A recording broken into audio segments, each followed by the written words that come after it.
New Jersey coffee jug is streaming right now. Words. New Jersey coffee jug is streaming right now. Take two. Hi, I'm back. NJ here, playing Sagrada on a snowy. Well, it's not snowing, but there's snow on the ground. Sunday morning. Now that we got all that fixed and set up and everything like that. Um, yeah, I'm gonna get started on this wonderful board. Um, but yeah, how are all of you doing? How's everything? You can tell that I just woke up a little while ago. Well, about maybe, I don't know, about an hour ago, and I grabbed some foods, and I grabbed I grabbed some foods, and I grabbed some coffee. I am drinking the coffee. I promise. I swear to you, I am drinking the coffee. I swear. I promise. In fact, I'm going to take another sip just so that you all know. But yeah, so I'm excited. I look forward to playing Sagrada every week with y'all. It's always so much fun. And we're going to dive into this next board. I know that a lot of you have been looking forward to Sagrada Sundays every Sunday for a bit. And not to worry, I am posting all of the replays on my second channel, which I will post in the chat box, or you can find it by hitting exclamation point YouTube. That's the replay channel. I am uploading furiously to the channel as often as I can. Good morning, Brady. Good morning, Crazy Chicken. It's good to see you. Uh, oh, you know what? Hold on. I'm wondering why I don't hear music. I turned the music off for something, and we need the music. It's too quiet in here, y'all. Too quiet. Too quiet. Turn the music up just a tinge, just so that I can hear. Very good. Okay, that's much better. We need the ambiance, you know? We need that ambiance because it's so chill and it's so quiet and it's just so perfect. We were missing that right there. So so there you go. Jungle Jane 1, thank you for the follow. I assume given the time that you sent it, you're from Evil's channel. So Yahoo. Thank you very much. All right, so where were we last? Where were we last time? We were attempting and failing miserably, but not without trying, to start the quest to conquer solo mode. We've already gone through the campaign and we've three-starred the campaign from start to finish, but now we're up to solo mode. Now, there is a different AI mode where I could play against the AI, and I've been doing that a little bit in my spare time just because it's something fun for me to do. But this week we're going to continue and we're going to still focus on getting through this. I spoke to Manatee about it, and he said, "Well, yeah, I've beaten it a bunch of times." And I said, "Well, lucky you." I was like, "Lucky you." I haven't. And he's just like, "Well, it's what happens." Okay, so here we are, another week, another board. We have four boards to choose from, and we have shades of purple and shades of green. Either one of these will be our private objective. Now, I see here, I'm going to choose the first board because I know some of y'all are still waking up and grabbing your beverage of choice and maybe a snack or a bowl of cereal or something. I had a whole grain pumpkin muffin and some yogurt, and it was so good. The local grocery store to us, sorry if I hit the mic, something in my eye. The local grocery store from us has a full service bakery in it. At least it looks like a full service bakery, so they bake their own stuff.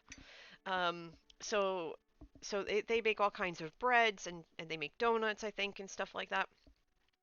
So they do muffins. They have the most amazing bread. It's like an oatmeal raisin bread, and I love that on mornings when I'm home with a little bit of strawberry cream cheese. And yeah, I know we're talking about food, but it's fine. Um, but since y'all are still coming in, I am going to pick the first board, and I'm going to start right off the bat with Lux Astrum, because with purple and green as our private objectives and wanting to high point that, I think that's a really good board because a lot of the restrictions color-wise, in fact, all the color restrictions are purple or green. So I think that's a good starting point. Um, Now, in solo mode, we have 5 tools that we get to work with. Um, they're one use only, as opposed to playing against other people where you use the favor tokens. And I'll explain what those are for those of you who are new. Um, but they use a different color, and that's in the dice pool. So for green, we have both Grinding Stone, draft a die, then flip it to its opposite side, so 6 becomes 1, 5 to 2, 4 to 3, etc. We also have Lens Cutter, which is a personal favorite tool of mine to use, which is draft a die, then swap it with a die from the round track. And I'll explain what the round track is for those of you who haven't played this game or seen it yet. For yellow, we have Lathkin, which is move exactly 2 dice, obeying all placement restrictions. For purple, we have Grozing Pliers, which is kind of similar to Grinding Stone, but not really, where you draft a die, but instead of flipping it to its opposite side, you can increase or decrease the value by 1. But you can't make a 1 a 6, and you can't make a 6 a 1, which makes sense. Then for blue, we have Tap Wheel, which is move up to 2 dice of the same color that match the color of a die on the round track.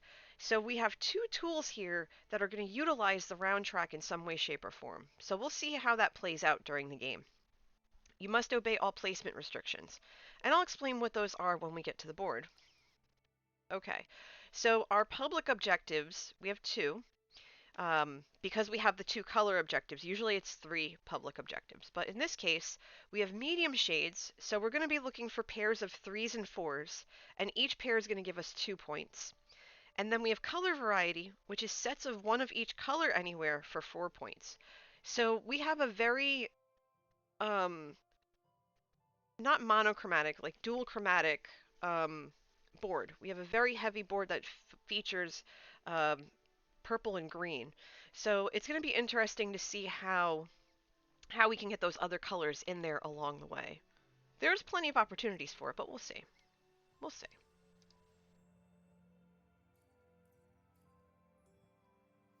Now, in the meantime, how are all of you? How's everything going? How's your weekend? It's a holiday weekend. President's Day is tomorrow. I'm off of work.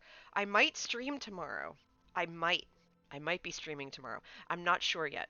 It depends on how I feel. All right, so what are we starting with? We have a purple 5, a red 1, a red 5, a red 1, a purple 4, and a purple 1. Okay, so what we can do first is we look at the exterior, we look at the outer rim of the board here. We're not restricted in the columns or rows by color, which is good. That means we can pretty much do what we want. I think what I might want to do here, I can do one of 2 things. I can either place the 1 here above this purple, and then the 4 beneath it, because there's nothing here that has a 4 in it. Or I could place the 4 down here, and then the 5 up above. I want to say that 1s are going to be harder than 5s. So I think I want to place the 1... Actually, no, because I just realized I could get 5 points in the first round by doing this, and then this. And then this 6 can be whatever it wants to be. We can save these for later, so that's good. That's really good. We'll hold on to those. Now, here's the other thing that I have to keep in mind is that in solo mode, this is the round track up here, right? And this designates what round we're in. There are 10 rounds per game. But in solo mode, the score you have to beat is determined by amount on the round track at the end of the game. The maximum amount you would have to beat is 120, I think. No, I'm sorry, 112 times 12. 144. Where did I get 120 from? I don't know. 144. But I've never seen 144 because that would require 2 6s on the round track every single time, and that never happens. So instead, ooh, that's nasty. Okay, but not terrible. So what we have here for round 2 is a red 4, a red 2, and 2 purple 2s. So this isn't too bad. This isn't too bad at all. What we're going to have to do though, because we have reds and purples, we're going to do one of two things. We can either put the 1 2 here and 1 2 here, or we put the red 2 here. For that requirement, I think I want to do that. I want to put the red 2 here. Just because you need to get these requirements filled in. Because if you have them later in the game, it's really tough. Really, really tough to fill that in if you don't get the right dice. So we'll do that. But then what we can do here is put the purple 2 here, because we know this can't be a purple, we know this can't be a purple. So putting a purple in the corner is purplefect? It's perfect, because that definitely makes this a lot more easier a lot more easier. Oh gosh. Okay, another sip, NJ. Mm. It makes this a lot easier to fill. So we'll do that. We'll leave these 6 points here. So right now we're at about 12 points. And we have 4, 6, 7. We have 7 on the board now as it is. Okay, so here we go, and this is what I'm talking about. This can be any color other than purple, and we can fill that in right there. Boom, done, dusted, fine. So that'll go right there. That takes care of the 6 requirement. Now let's move on. We have still a red 3, a purple 4, and a purple 1. I can't put the purple 1 there. That's not going to work because you can't place a color next to the same color unless diagonally. So my thought is take the purple 4 and place it down here. That will open this to whatever I want it to be. And again, we want to get as many points on the board as possible. And we can open this other side up to other colors. Good morning, Serene. How are you? How's everything?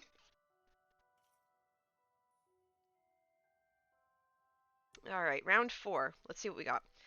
We have a red 2, a red 1, a green 5 rather, and a purple 4.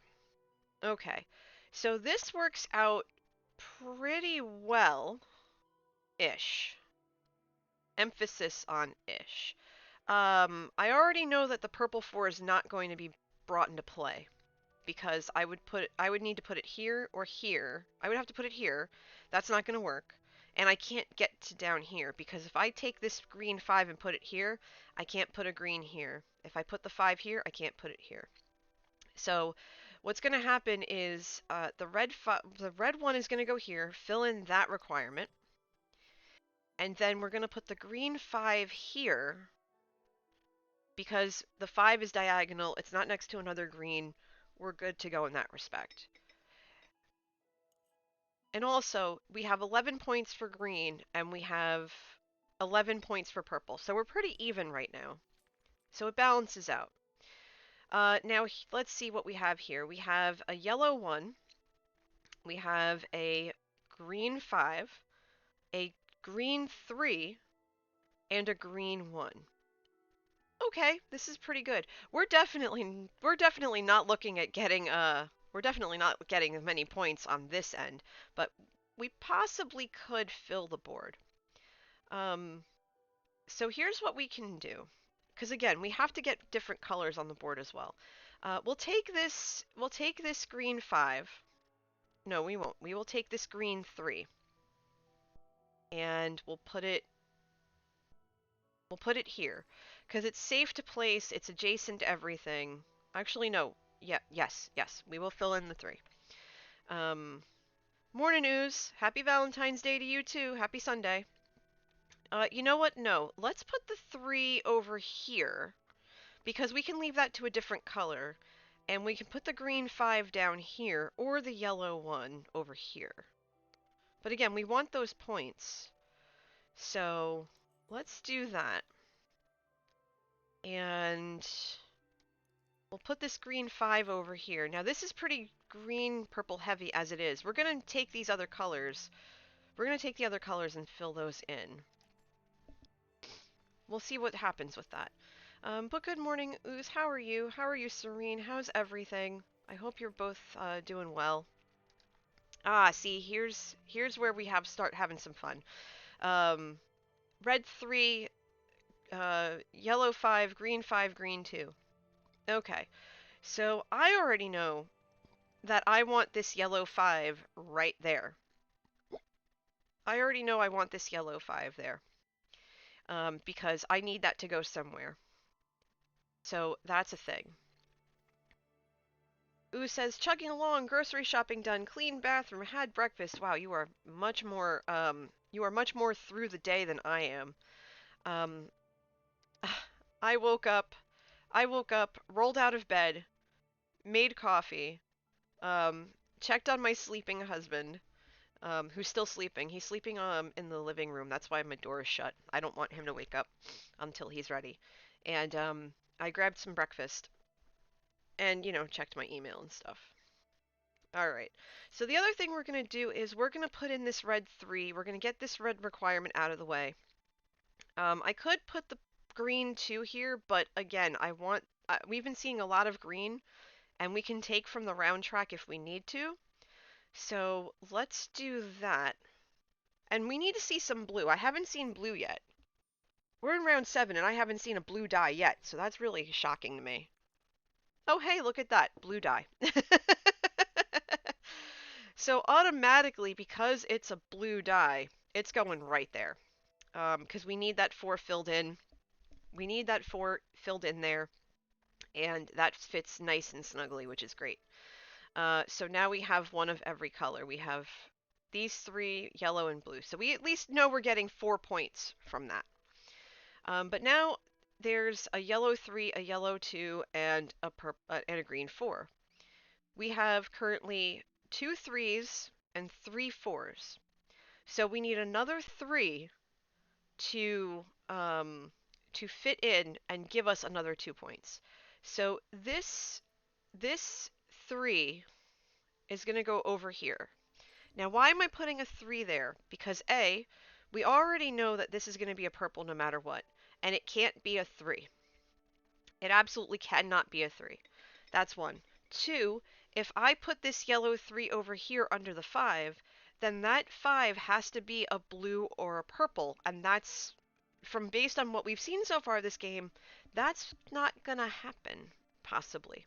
Because I don't have a 5. I have a red 5 in the round track, but that's not going to do me any good. I have a green 5 in the round track. Oh, hey, Iggy. Good morning, Iggy. Well, it's afternoon for you, but good morning. I hope you're doing all right. I'm still sipping my first cup of coffee. All right, so we need purples, greens, and 5s. That is not the 5 I am looking for. Okay. So we have a purple 4, and we have a purple 2, and we have a blue 1.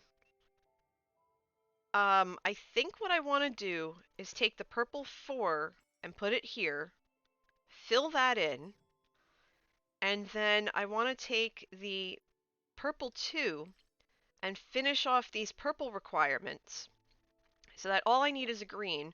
I have plenty of green options if I need them to go in here, and I just need a 5 that isn't red or green. So we'll see what happens with that. Another blue would be helpful, but we'll see. Round 9, what are we up against? Okay, so we have a yellow 2, a green 1, a blue 5, and a blue 3. Well, that's convenient. automatically blue 5, done and dusted. In there, get in there, done. But also, we can finish off the last requirement with the green 1. So that's perfect. Now we have 2 open spaces. They're relatively pretty straightforward. One has to be a not yellow or red 3, and the other one has to not be a 4. A4. Um, so I ooh okay. That's all right. So here's what we got now. Here's what we got now. Um so okay. This is not the end of the world. I know that this blue 1 can go here. I know that. We're gonna okay, yeah, we can't use tap wheel. We could use Lathe-Gun, but that's pointless. And we could use grinding stone. We could use grinding stone. So here's what hold on. If we use grinding stone for the green, then we would make we could make the yellow a 3. Because we could do that. So if we take this grinding stone, we pay the green, we make this a 3, and we put it there. That'll finish that off. And then we'd be able to use this for the 1. I think we got 12 points because of that. So let's see what happens. I think this is going to be I hope this is going to be a win. I really do. We had a nice balance of purple and green, so we'll see what happens. 51 is our target score. 8 points for the medium shades. 12 points for the colors. Okay, so we had 40 points. Okay, so we were able to finish the board. We were able to get 40 points out of that. I think next game it might be prudent to focus on 6s or figuring out how to get more bonus points. That's too bad. I realize you guys can't hear the music at all. Sorry about that. Can you hear it now? You gotta tell me these things, chat. I have the music playing for you. How's that? Is that good? Tell me now. Tell me now. Alright, so that's unfortunate, but that was okay. We did really well with that. We came 11 points in. Yeah, you can hear it. Okay, good. Alright, let's try again. Let's try again. You can hear the music now. Okay. Yeah, you gotta tell me if you can't hear the music. If I put it on, I need you to be able to tell me, but that's okay. Alright, so now that we've played the first board, and we've got a little practice under our belt, I'm gonna set up a poll for y'all, like I usually do. And let's see, that is for 5. And we have Aurora Sagradas for 4. And then Suncatcher for 3. And then Sun's Glory for 5. Okay. So I started a poll. Tell me which board I should play next, knowing that I have to pick red and green. Aw, thank you for the gift sub to Mick, Ooze. Thank you so much. I really appreciate that. Thank you. Oh goodness, y'all want me to just start running, huh? Ah, you guys are the best. You peeps are the best. Holy biscuits, man. Holy biscuits. You're the best. Mm. Oh, so just so you know, I am doing a charity event on Saturday. Um, I am pretty sure that it will run from 5 to either 5 to 9 or 5 to 10 p.m. I'm not sure yet. Sun's Glory. I had a feeling. Thank you, peeps. Thank you. Thank you. All right, Sun's Glory it is. All right, I appreciate that. And I love the fact that you're using the coffee beans, those channel points. That's what they're there um, for all that stuff. There's also a new channel point redemption for our Among Us nights, where if I'm imposter, you can tell me who to take out next.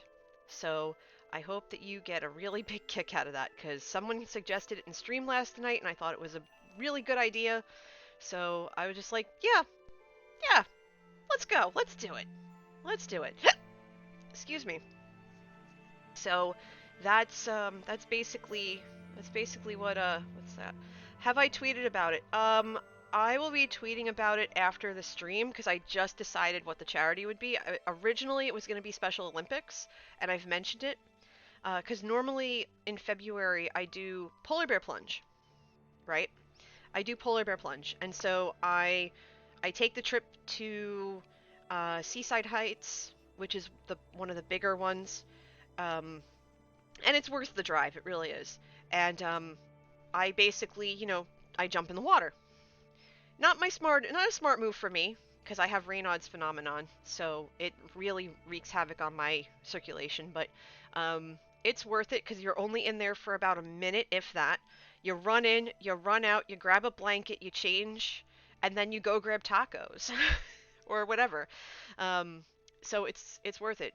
So I wanted to do that, but I said this last night, but I came across an op-ed that the CEO of GoFundMe wrote, and in it, the CEO talked about how I think the percentage was 17% of all GoFundMe campaigns right now are for people who have been directly impacted by COVID.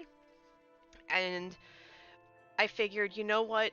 We're doing Polar Bear Plunge virtually in April, so I'm gonna wait a couple of months to work on Special Olympics, because there are organizations that are working to help these families who have been affected so harshly, and I want to help them. And so I asked my friends who are volunteers like I am, what organization do you know of that's national or international that is specifically working towards helping these families in need? And they all, almost pretty much in unison, said Feeding America. So I will be doing a fundraiser on Saturday for Feeding America. I know that a lot of you in the community are Hermitcraft fans, and I know that they're doing a stream weekend that weekend. So it's going to be after that.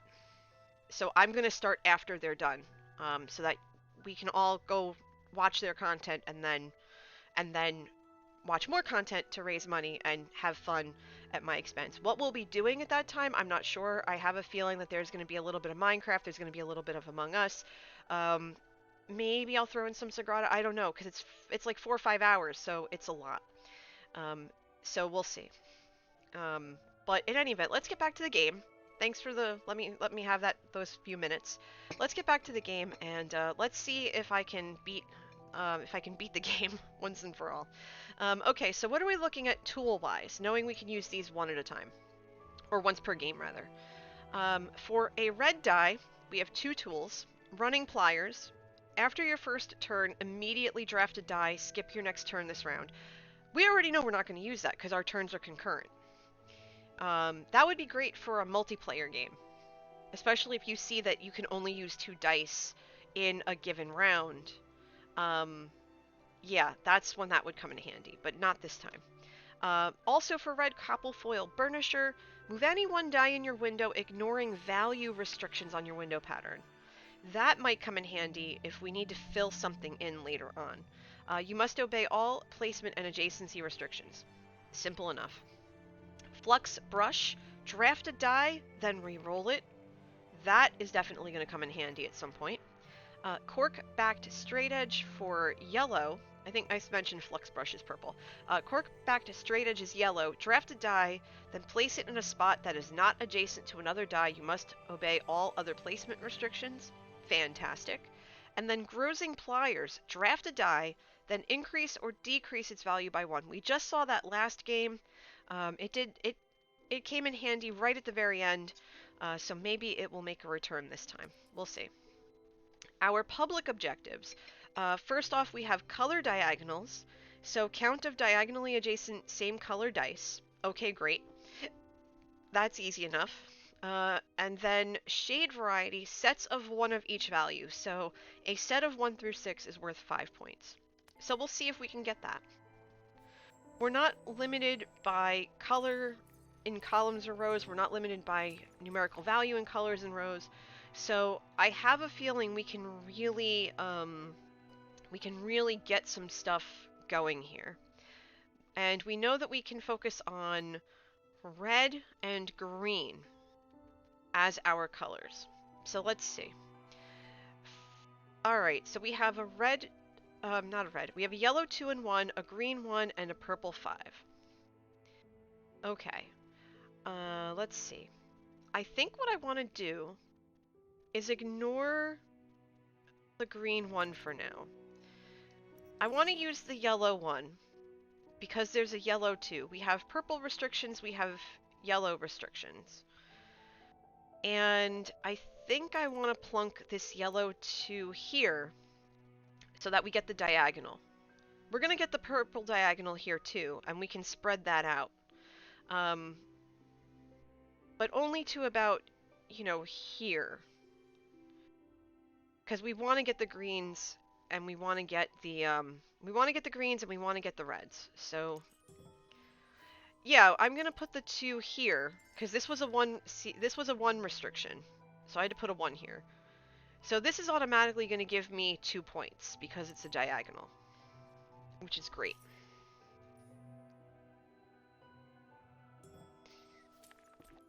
Or 1 point, rather, I think. Alright, so we have... Oh, I should have put the 5. Whoops. Alright, so red 2, red 1, yellow, green 3, purple 2. Well, the purple 2 is not going here, and it's not going here. So the purple 2 is going to get trashed.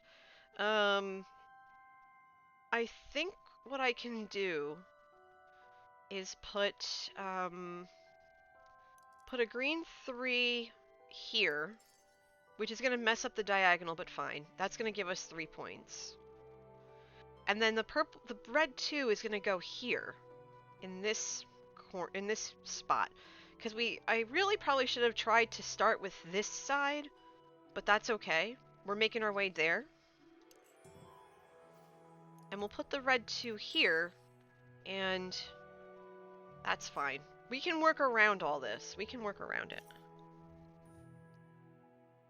And also it keeps the round track low, because we're under 10 right now, which is great. Green 5, blue 2, 2 purple 3s. Okay. I definitely want the green 5, because it'll fill this in, and it'll give us 8 points towards this objective here. The purple 3s I definitely want to put in this area over here. I think that would be prudent. At least one of them. So I think I'm going to shove that 3 right there. I think that would be good. So we'll do that. We'll get this 5 up there. We're still less than 20, and we're in round 4, so that's not too bad. Remember, the max amount is 144. Alright, so what do we have? We have yellow 2, 2 yellow 1s, and another green 5. Interesting, okay. The green 5 is of no help in this spot because we have a green next to it. And I can't put it here because it's next to a green. Or here because it's not a 4 too.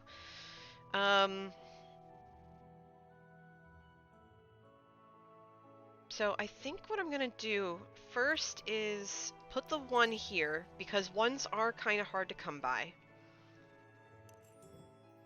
I still want to use the green 5, but I know I'm not going to be able to. So I think what I'm going to do instead is take this yellow 2, put it here, get another point for the diagonal, and then this purple can be anything that isn't 1 or 2, which is actually really easy to fulfill. I think that's going to be the best bet. So we'll let that do its thing. And, alright, round 5. Yellow 6, yellow 4, blue 6, blue 5. Interesting. Okay. Okay.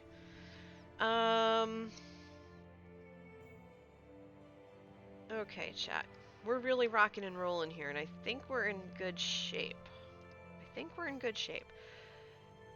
What I want to do, it's going to put 10 points on the board, but I'm thinking the blue 5 here. It's going to cut off this yellow, but that's fine. The blue, yellow, a blue 5, and then the yellow 6 up here. Although I might want to put it over here. Well, no, the blue 6 over here. How many dice can I put down a turn? 2. 2 per turn.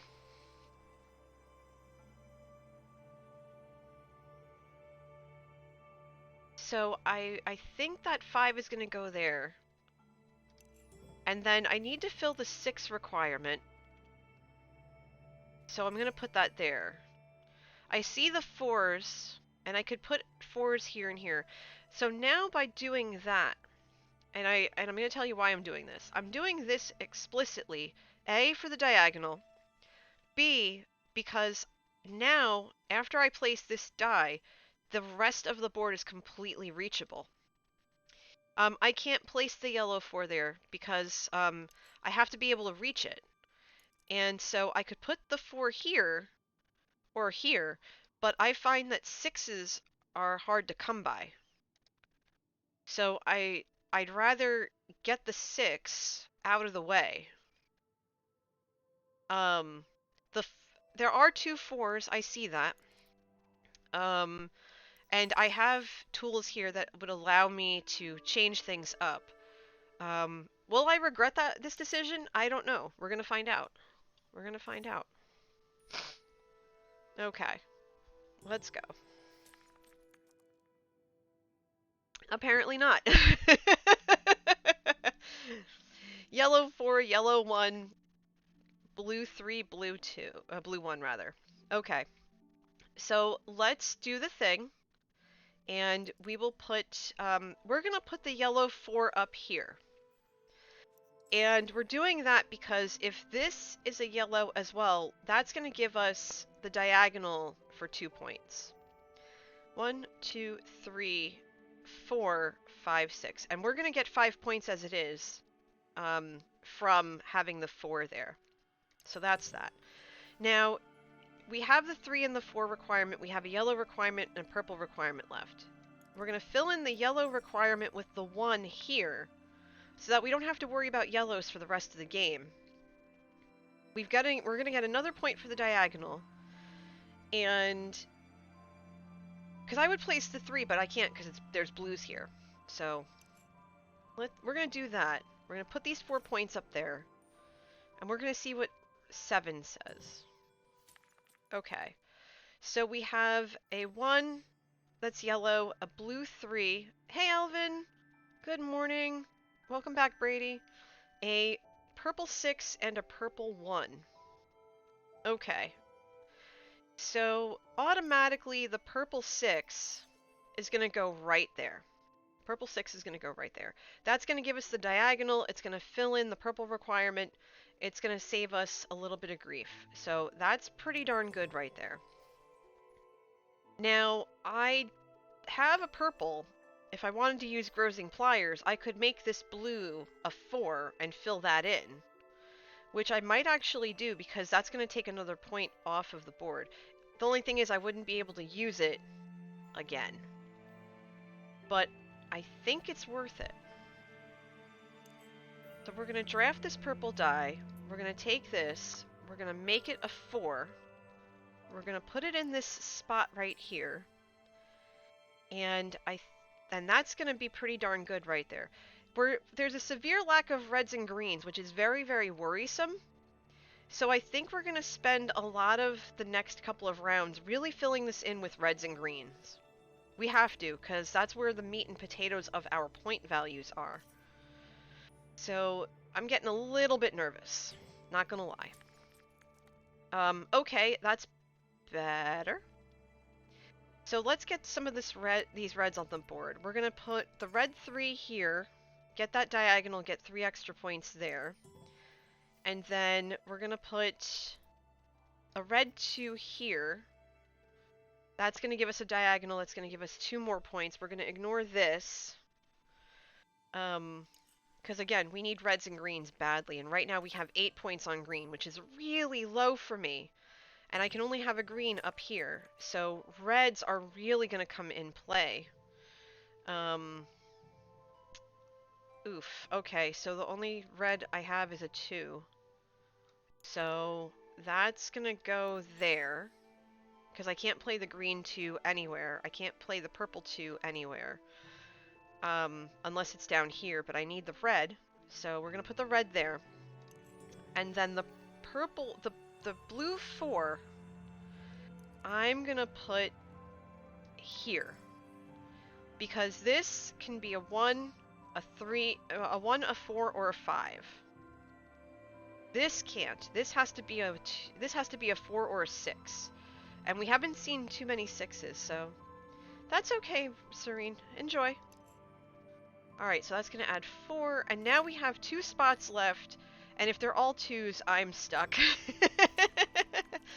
Okay, so we have a red 6, a red 4, a blue 4, and a blue 1. Well, the reds are automatically disqualified, unfortunately, because this can only be filled by something that isn't red. So we're going to put the 4 here and be done with it, and then the blue 1 and be done with it. We're going to get all those diagonal points, which is good, but the lack of reds and greens throughout the game has been really disconcerting, and I think that's going to end up hurting us in the long run. We have to beat 56 points. Okay, we got 17 from the diagonals. Not bad. Not bad. 10 points for the shade variety. Hey, Trilly, thank you. I appreciate that. And good morning. I hope you're alright, doing well. Happy Valentine's Day morning if you observe it. Okay, so 36 points. That's not bad. That's not terrible. I mean, there are worse things. For very easy, this is very hard, in my opinion.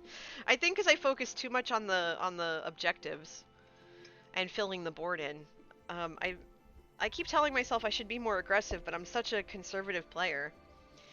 Oh, goodness. Oh, good grief. Good grief. Good grief.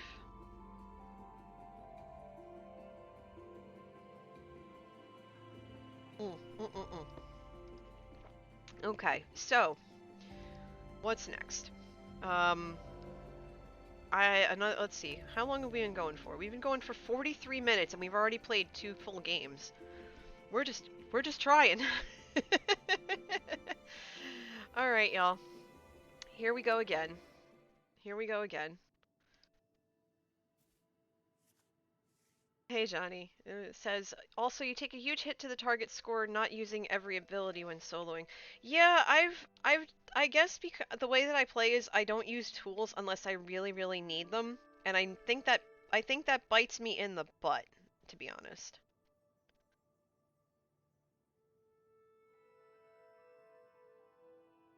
I think that bites me in the butt. Alright, Ooze, have a good one. Take care of yourself. Alright, you know what time it is, peeps. Alright, which board? Which board? So we have Batlow, Lux, Mundi, Fractal Drops, and Via Lux. Batlow is for 5, Lux Mundi is for 6, Fractal Drops is for 3, and Via Lux is for 4. Alright, get in there. Putting 5 extra dice on the score. That's a very good point, Johnny. That's a really good point. I never think about that. I never think about that because I'm so accustomed to just not using them when I play against other people because they take the um, they take the favor tokens, which are bonus points. But I'm gonna keep that in mind. I think you've opened my eyes to that and just made me realize it's something I really should start doing.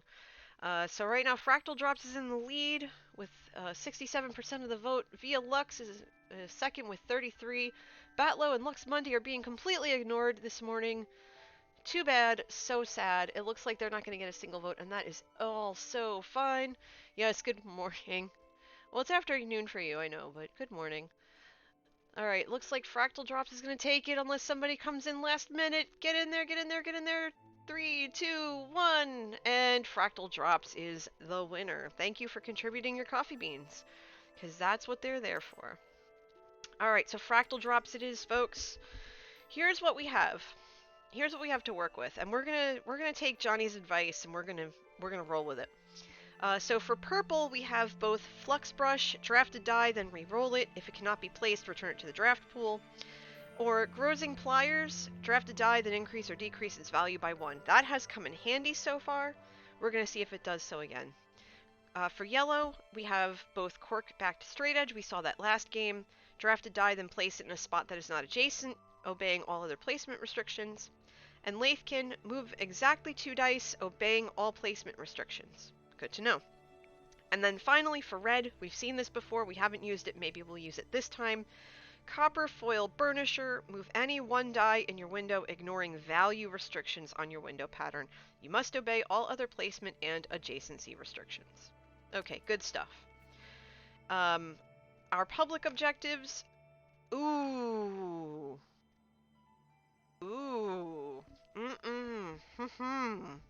Row and column shade varieties.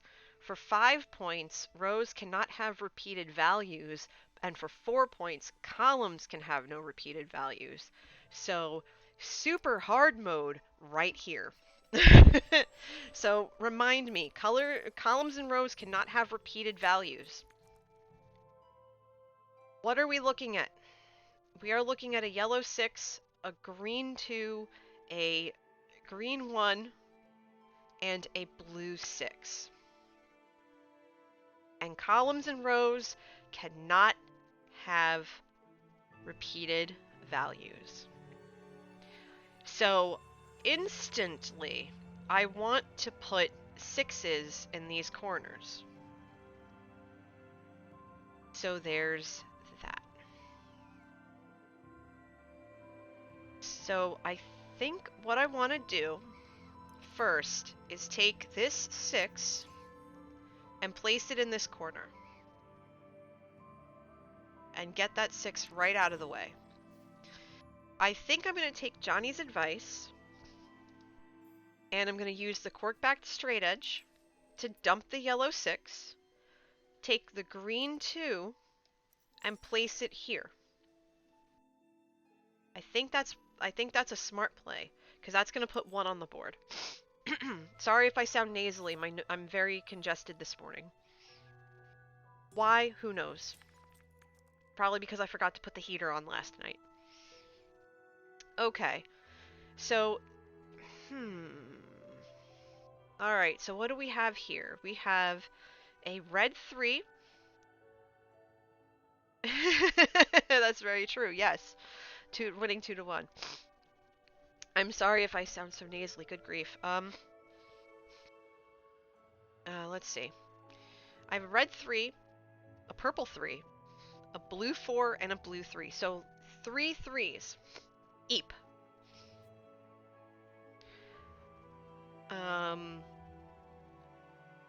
I want to use the blue 4 here because I have the blue restriction. Okay? I have the blue restriction. The 4 restriction. I want to fill that in. So a 4 can't be here and a 4 can't be here. I think that's fair enough. Now I still have these things here. I'm okay with having 6 points on the board. I'm just trying to decide if I want to put the 3 here or here. I think I want to put the 3 here, closing this off, locking this down. I know this is going to be a 6, so a 6 can't go here or here. Well, 6 couldn't go this way anyway, so that's fine. But now a 3 can't go here or here. That's still fine. So this is all stuff we're going to have to keep in mind. Alright, that's fine. Blathkin's definitely going to get used at some point. Okay, so we have a red 6, a yellow 2, a blue 3, and a purple 1. Well, the purple 1 is not going to go here if I get down to it, because that is going to not allow me to place a purple here. So there's that. Automatically, I would want to put the purple 6 here, but I can't. What I can do instead is place the yellow 2 here, because there's a yellow requirement, and then that would mean the 2 can't go here or here, and it can't go here or here. So a 2 would have to go here or here. Here, here, or here. Because this row hasn't been, like, other than this hasn't been affected, and this hasn't been affected, although a 2 can't go here or here, so a 2 would have to definitely go down here. Wait, actually, that's a really good point. So if the 2 is here, because a 2 can't go here, here, or here, or here, this is the only other place I could put it that's not here. So, but no, because I want to get that 6. That's why I put that there. We need to get rid of that 6. We need to get rid of that 6. So let's do that. And we'll place the 6 here. That'll just give us 4. That's fine. So now 6 definitely can't go in this outer area. So 6 can only go in this area over here. It can only go in these 5 spaces. That's not terrible. And we could re-roll it and stuff along the way. So okay, so now we have purple. Thank goodness, we have purple. We have purple. Okay, we have purple and blue. Alright, so let's see what we have.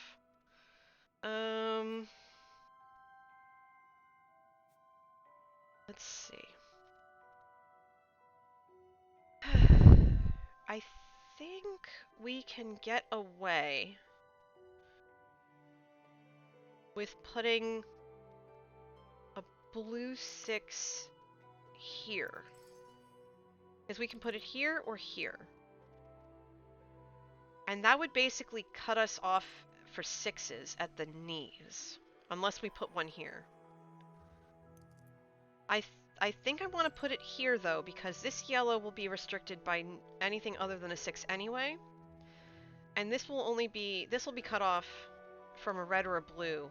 I think that's fine. I think that's more than fine. Now we have 3 dice left. A 5 and a 4.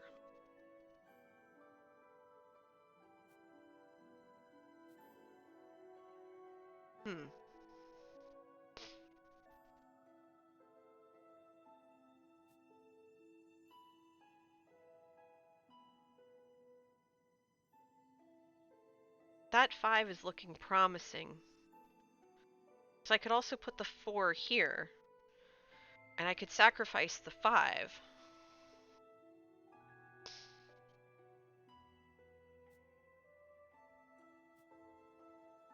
I don't want to, though. I think I want to put the 5 here.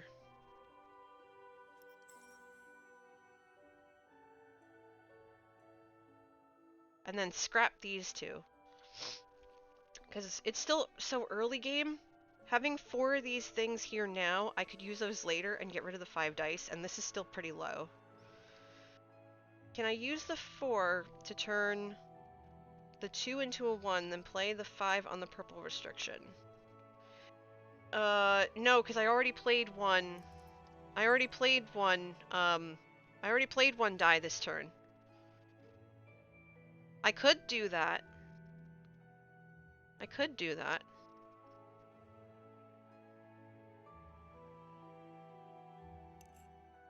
But I don't, but that seems to be, see, that seems to be a waste, though. That's a waste if I need it later. I'd rather hold on to stuff like that when I have sixes that I can't use. So hold on, let me do this. Yeah, let me do this, because I need the purple points anyway. I got rid of the sixes, because anything that's blue, if it's a blue 6, I'm stuck with it. So I have to figure it out. Alright, so there's a purple, there's a red 4, yellow 4, green 1, purple 3. Alright, what do we have here? So we know 4 can't go here or here. So the yellow is useless.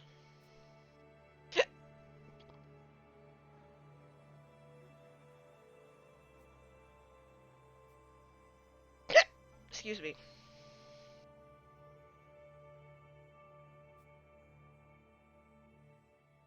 So here's what we'll do. That yellow can be useful, just not as a 4. So let's get rid of the purple 3. We'll pick the yellow 4. It's re-rolled to a 2. Perfect, okay. I have to use it. Now, a 2 can't go here, can't go here, can't go here, can't go here. The only logical spot is here. So now it can't go here either. Okay, that works. And then we can take that 4 and put it here, because a 4 can't go here or here, and that'll put us with 1 on the board. But I'm gonna need a 1 over here ASAP. I'm gonna need a 1 very soon. Because I have nothing to take from the round track, so I really have to use what's here. Red 6, yellow 3, yellow 1, purple 4. Okay. So 4 can't go here. It can go here. Well, it can't go here. It can go here or here. It can't go there. Or there. Okay. So a 4 can go here. No, it can't go here. So a 4 could technically go here. Or here. Here, here, or here, or here. 6 is basically done unless I put it here. So I could do that. A 4 could go here.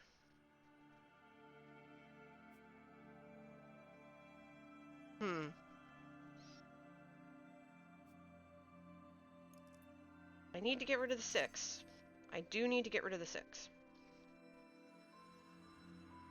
Because this is the only row and column that it could go. So that's fine.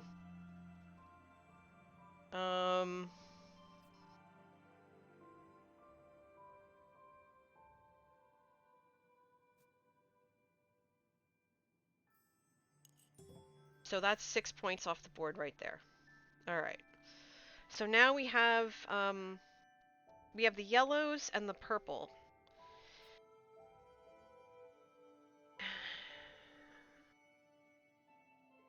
The only thing I could do with this, if I were to use this, I would dump the 3, move the 2 up,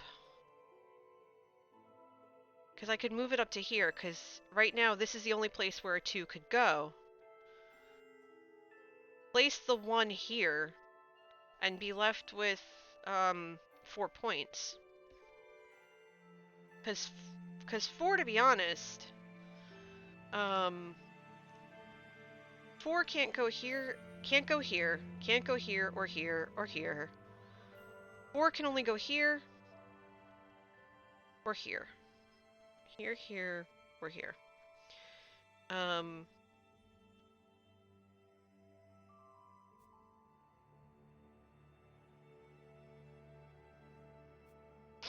So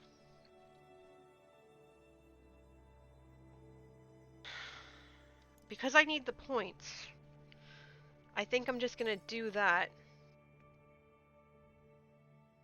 Because there's no restriction on the 4. So now 4 wouldn't be able to go here. It's not gonna be able to go here, here, or here, here, or here. So a 4 would only be legal here. So I have to keep that in mind as well.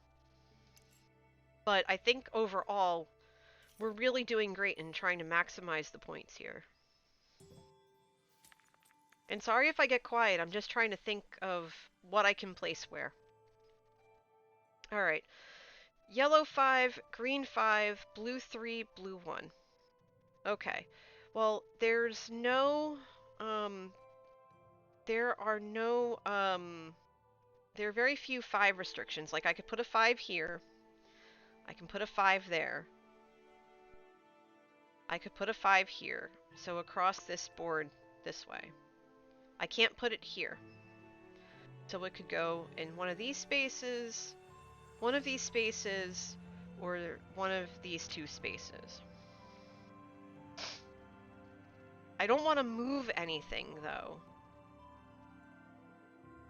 Because I don't want to screw anything up.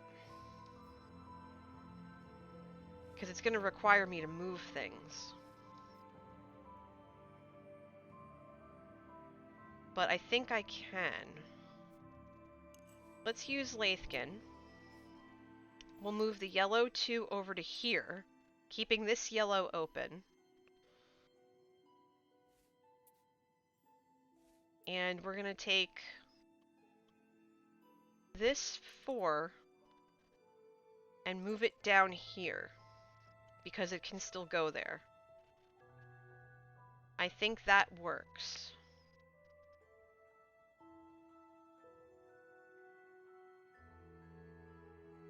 No, because there's a yellow under here and I don't want 2 yellow restrictions. Not this late in the game.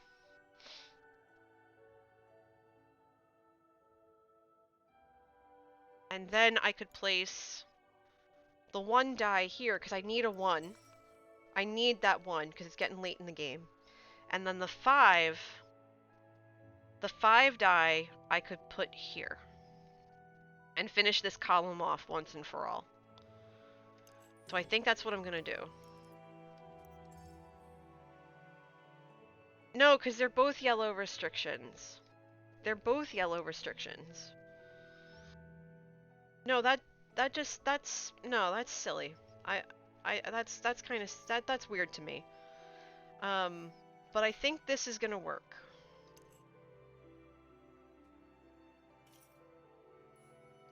Alright, so what do we have for round 8? Okay, so that was a smarter play. Red 5, red 4, yellow 5, green 5. We know that a 5 can't go here or here. It could go here, it could go here, it could go here.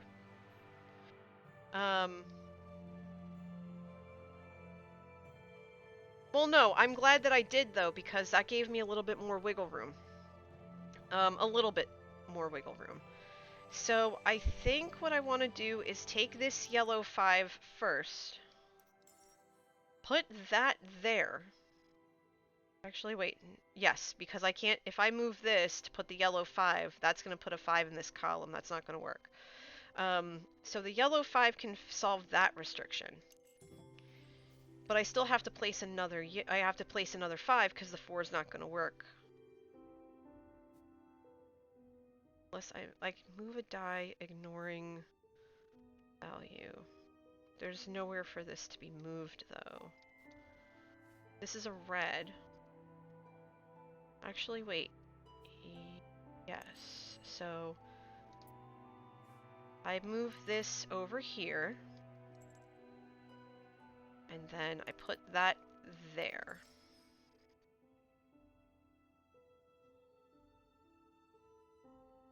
Yes, okay, that works. Uh-oh. You're disagreeing with me. Oops. 2 5s in the row. Oh, I see that. I see that now. Oh, dang it. Oh, after this game, I'm getting more coffee. I derped. Oh, biscuits. I can still get the columns, though. I can still get the column. I can still get the column. Um, one row screwed up, yes. But that's fine. That's fine. We still have points.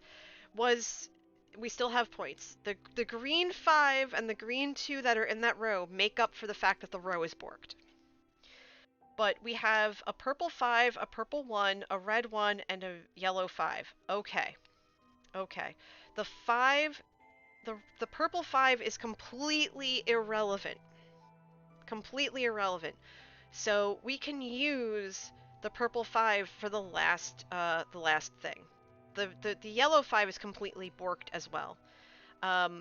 So what I'm gonna do is I'm gonna place the red 1 here. Okay? The red 1 is gonna go here. Then we're gonna play that. We're gonna take this. And we're gonna take a minute.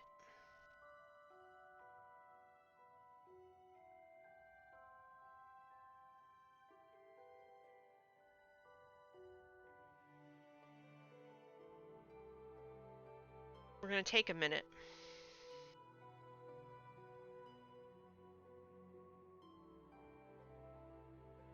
Because if I make this a 2, I can't play it anywhere.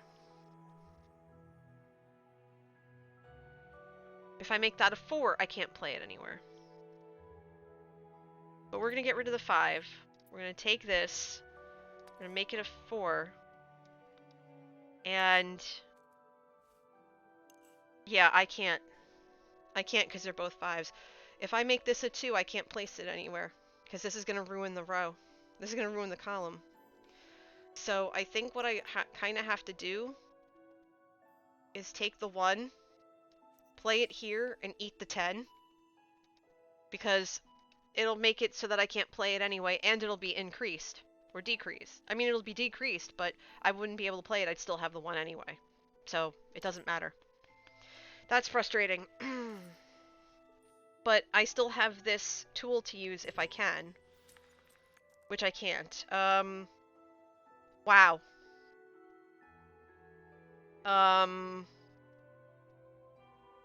Well, this backfired.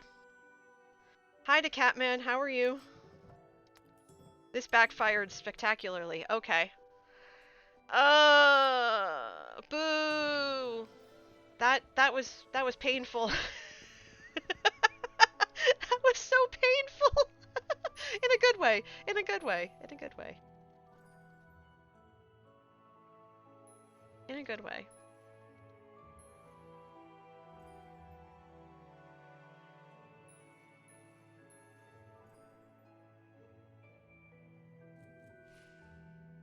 In a good way.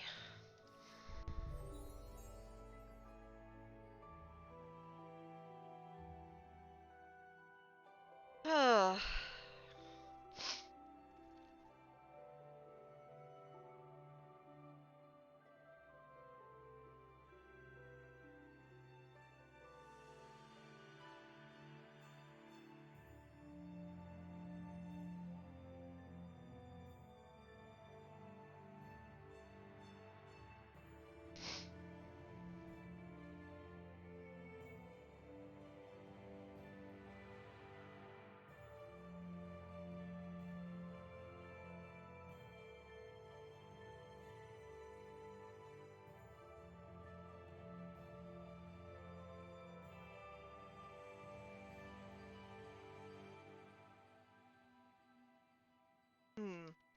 Now playing on your phone rather than through me? Okay. That ending was awful, but that's okay. It's all part of the learning experience, and I'd rather I'd rather fail trying than whatever. But here's what we're gonna do. I've been going for about an hour now. And we just played 3 games, and they were what they were. They were what they were. So I'm gonna go. I'm gonna put on some music for you, and I'm gonna go refresh my coffee cup and see if my hubs is awake. And I'll be back in about 2 or 3 minutes. So sit tight, stretch your legs, get some snacks. We're gonna try again in just a few.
Okay, I'm back. Thanks, everybody. I really needed those few minutes to stretch my legs, grab another cup of coffee, and check in and say good morning, or in this case, good afternoon, to the hubs.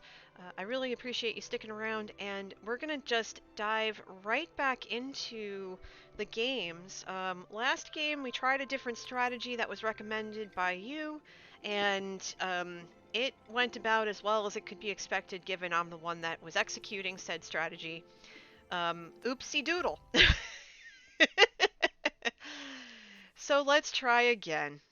Let's try again. You know the drill. I'm going to set up a poll because I love when you point me towards a direction. I love that. I love when you get your voices in there. It makes my day. So we're going to look at Firelight, which is for 5 favor tokens or 5 difficulty. Aurora Sagradas for 4. Suncatcher, which is for 3, and then Water of Life, which is for 6. So you tell me what you want to see. Welcome back, Serene. You tell me what you want to see, and I will oblige accordingly. And I already see that some of you are troublemakers. I love it. Keep in mind that we are looking for red and green dice. We have Christmas obligations today, I guess. I don't know.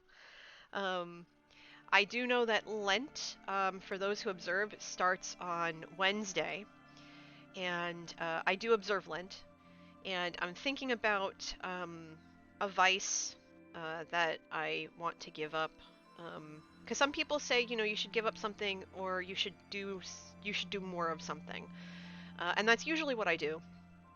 I already know that I'm going to give up soda, as I see Firelight coming out in the lead with just a few seconds left. Water of Life is still in there, but I don't think it's going to make it. Nope. Firelight. Thank you for contributing your channel points. That is what they are there for. So we're going to go with Firelight. Excellent. But yeah, I do observe Lent, and I know that I'm going to give up soda because soda is a major vice for me. But I also am thinking about what I want to do. And I'm not exactly sure how I'm going to do it, but I will make an announcement on Tuesday, because Tuesday is known as Fat Tuesday, which is the day before. I will make an announcement during that stream in terms of what I plan to do to observe this time of year. But moving on, let's see. Our 5 tools for use are everyone spent their points last week. That they did. So let's see. We have Eglome's brush for blue. Move any one die in your window, ignoring color restrictions on your window pattern. Awesome. Must obey all other placement and adjacency restrictions. Simple enough. For purple, we have both Flux Brush and Grozing Pliers. We saw those the last couple of games. Flux Brush, draft a die, then re-roll it. If it cannot be placed, return it to the draft pool. Grozing Pliers, draft a die, then increase or decrease its value by 1, whereas 1 may not be changed to 6 or 6 to 1. Okay, good. For red, Copper Foil Burnisher, we've seen that a bunch of times already. Move any one die in your window, ignoring value restrictions on your window pattern. You must obey all other placement and adjacency restrictions. And Grinding Stone, draft a die, then flip it to its opposite side. We saw this earlier. That's for green. 6 to 1, 5 to 2, 4 to 3, and vice versa. Alrighty. Our public objectives. Light shades, so pairs of 1 and 2 will provide 2 points each. And row color variety. Rows cannot have repeated colors. So that's pretty simple enough. Especially with this kind of board, we have very few color restrictions. And they're all diagonal, thankfully, so it's not too bad. And we're already starting off with a red 5, 2 green 1s, and a purple 5. Okay, fair enough. The red, we could get away with putting in one of these spaces as as much as I would want to use the greens, I think using the red here first is ideal. And I think it's too early to use any of our tools. So I think this red 5 is going to be right at home here. And then I believe this purple 5 is going to go right above it. I do see that we have this requirement, the 1, 2, but it's a little early yet. So I think that 5 is going to be right at home there. And we just have to remember not to put purple along this row and we'll be fine. Okay, so what do we have next? We have a blue 6, a purple 5, a blue 2, and a red 1. Okay, not too shabby, not too shabby. I believe that the blue 6 would be best served here because it can't be red and it can't be yellow because of the row restriction. So I think plunking it here is just fine. Because I could also put it up here as well, but I don't know about that. I think I'm just going to leave that be. And now I could put the blue 2 here or the red 1 here or what have you. The 5 is irrelevant because if I put it here, I wouldn't be able to put it here. If I put it here, that negates this. If I put it adjacent here, that negates that. So that's not going to work. Now I could use it to draft a die and re-roll it. That's simple enough. But I'm not sure about that. I don't know if that's too early to use it. So, you know, I think for a thing like this, especially if you can't use it, that's not a bad call. So let's re-roll the red because we need reds anyway. Okay, that became a 4. So we'll put that there. That just added some points for us. We have the blue 2, so now we're at 4 points. Okay, fine. That works for me.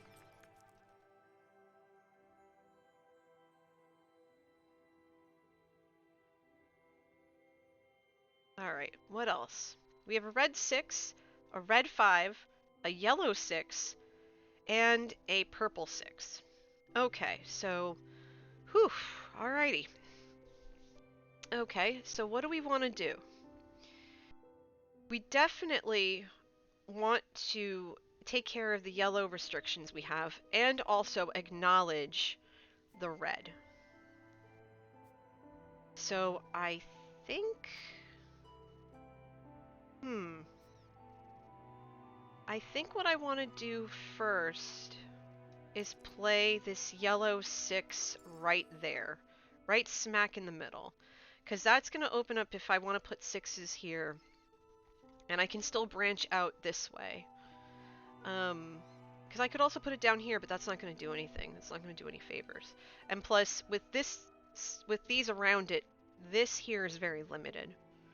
So I think that's going to be the best play there. Now, what do I do when I have these 3 large hulking numbers? What do I do? I definitely really can't use anything that's here right now. I can't use the blue or the green. And the purple's kind of not gonna do it for me. So I'm looking at the red.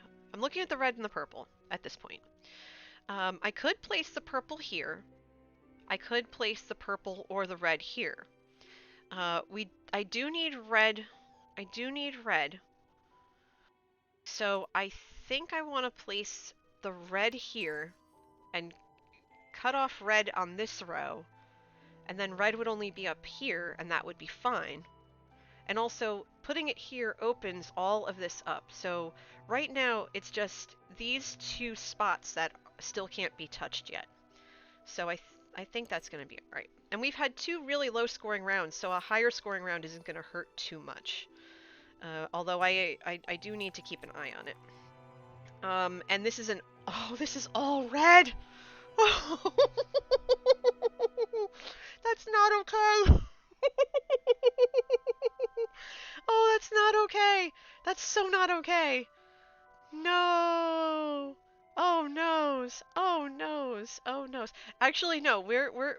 Oh, that's just mean. Oh no. Oh no. Oh no. Oh no. Oh dear. Okay. That's bad. That's really bad. Oh my goodness. Okay. Okay. That's terrible. That's terrible. This is so bad.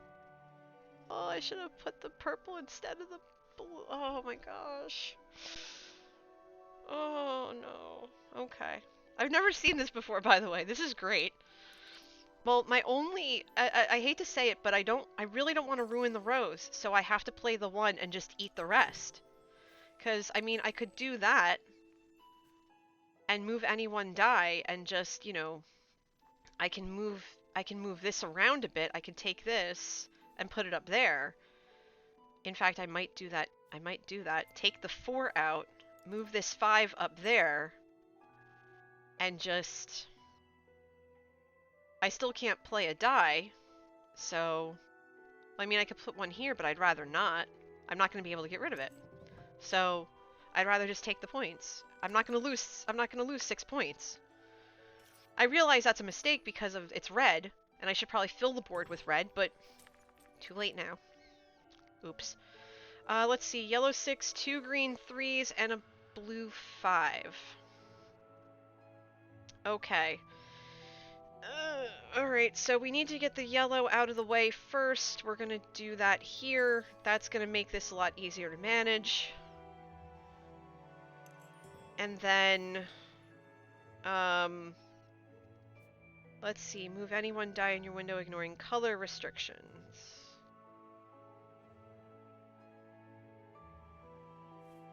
So...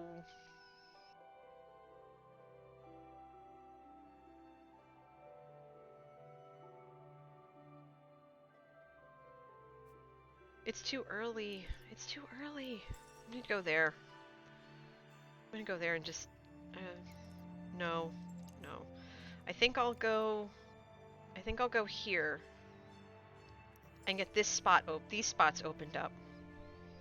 And I'll deal with the yellow. I'll deal with the other restrictions later. Yeah, this is a big yikes. This is just kind of terrible. But in a good way. I mean, this is part of the fun of trying to figure it out. Let's see. We have a yellow 1, blue 5, blue 3, blue 2. Okay. So, not ideal, but not terrible. We have options. So this blue 5 is pretty much not going to happen unless I put it here, which is not out of the realm of possibility because I can't put it here because there's already a blue. But I want to take out the 3 requirement and I want to take out the 2 requirement. So now I just have a 4 and a 5 requirement and then the rest of this is pretty much open. And that's when all these other tools can come into play. I can't do anything about the round track, but now I feel more comfortable getting rid of these larger numbers. So for example, I can go ahead and place this.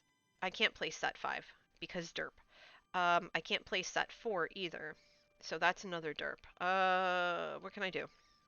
All right.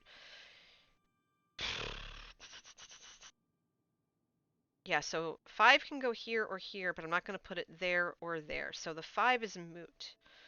So the 5 is moot, and I'm thinking about it, Johnny. Hold on. The 6 can go here or here, and I think I'm going to put it here. Because I want to get rid of it, but hold on, let me think about it. Yellow can't go here, but it could go, it can only go here. So this would have to be a yellow 4. Alright, that's simple enough. So we take this, we pay the 6, right? Yeah, we pay the 6 because we can put a 4 somewhere. Well, oh, that was dumb. Because I already have a 4. No, wait, I don't have a 4 I could use. There we go. So we make that a 4. And we put that there.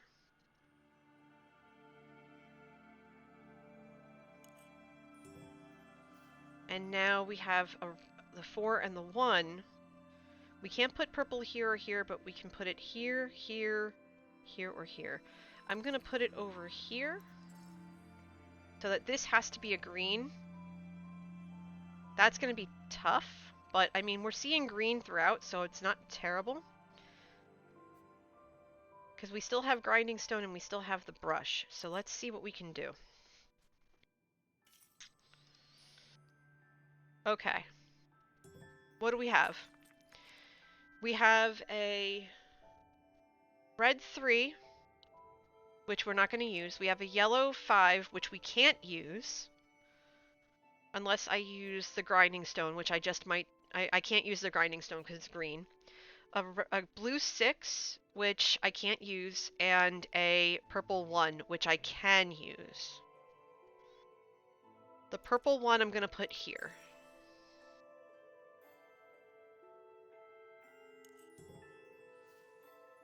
And this will allow me to move ignoring color restrictions.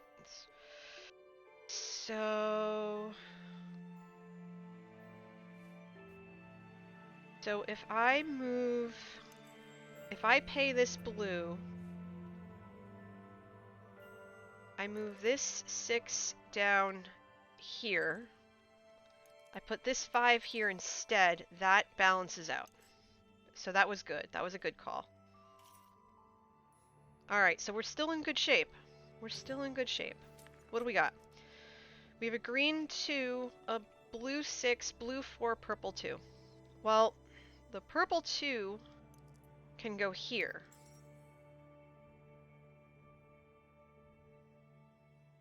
But the blues can't.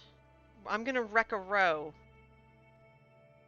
I'm gonna wreck this row right here by placing that 6. This row is gonna be toast. Because I also want the green here as well. So what I might have to do is just take the green 2. I can put it here or here. I think I'm going to put it here. Finish this row off because I can't place it here. Finish this row off. Eat the 10 because I can't do anything about it anyway. I don't want to do that because I want these points. But then,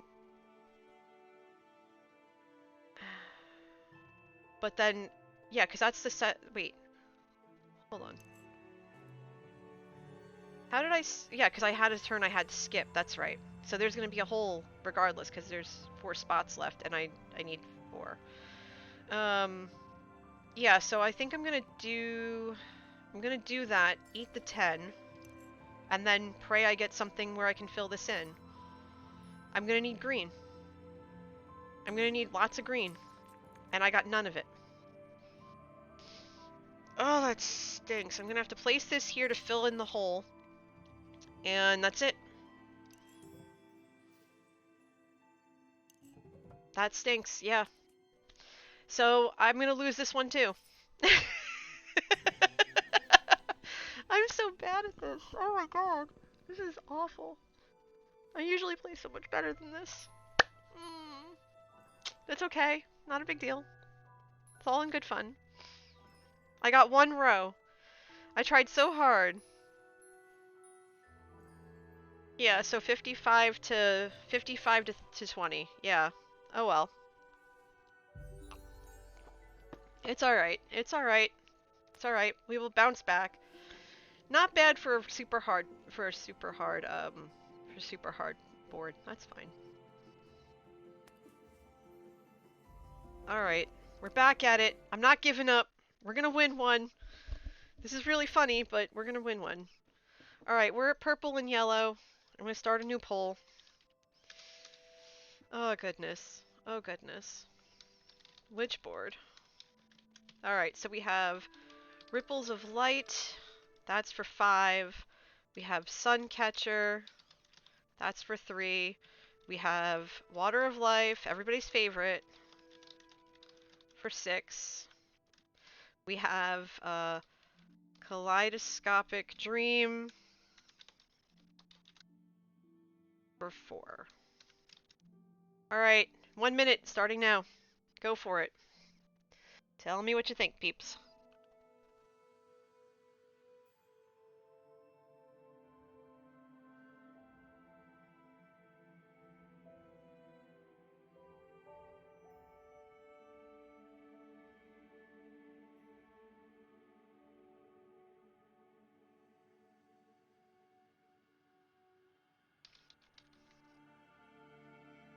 Alright, let's see. What do we got? What do we got? What do we got?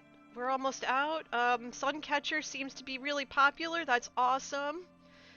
Meanwhile, in the chat while you are voting, I don't know if you knew this, but let me see if I remember the command for it. I am affiliated with Grinding Coffee Company, a POC LGBTQIA+ owned coffee company.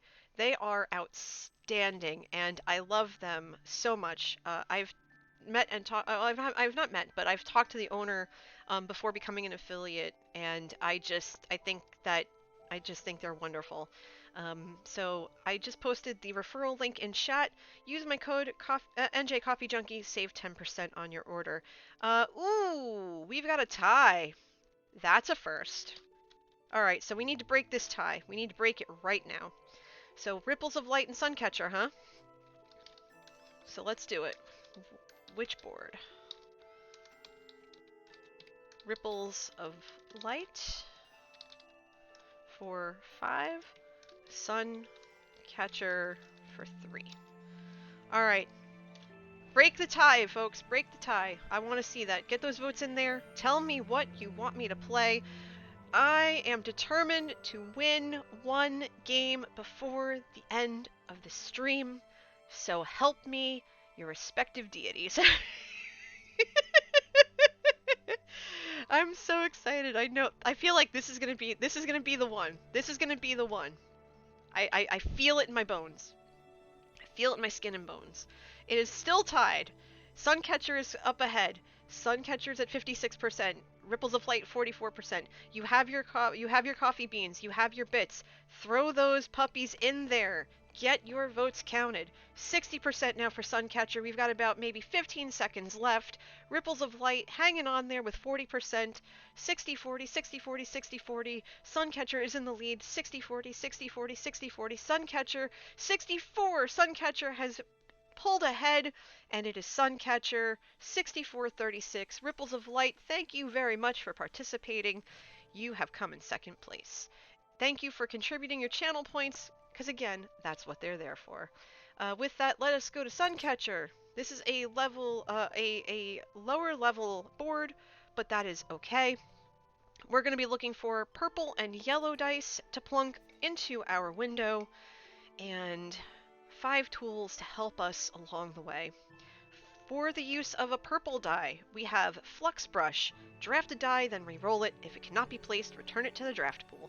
We've seen that a bunch of times already today. Flux Remover, also for purple. Draft a die, then swap it for a new die from the supply. We haven't seen this yet. You know this is definitely going to come in handy. Choose a value, place the new die, obey all placement restrictions, or return it to the draft pool. We shall see. For green, Grinding Stone. We have put this to use already, I'm pretty sure of it, at least once this stream. If not, my brain is fried. Draft a die, then flip it to its opposite side. 6-1, 5-2, 4-3, and vice versa. For blue, we have 2 different tools. Glazing Hammer, which allows re-rolling all the dice in the draft pool, may only be used on your second turn during drafting, or before you draft your die. And Tap Wheel, move up to 2 dice of the same color that match the color of a die on the round track. You must obey all placement restrictions. So that these two blue dice tools, we haven't seen these yet this stream. So it's going to be interesting to see how they come into play along the way. Our public objectives, light shades, sets of 1 and 2 anywhere, so that's going to be interesting given that we want to keep the round track on the lower number side. And rose shade variety, rose with no repeated values. So that too is going to be very interesting. Very, very interesting. Very, very interesting. So we shall see. We shall see. So there we go.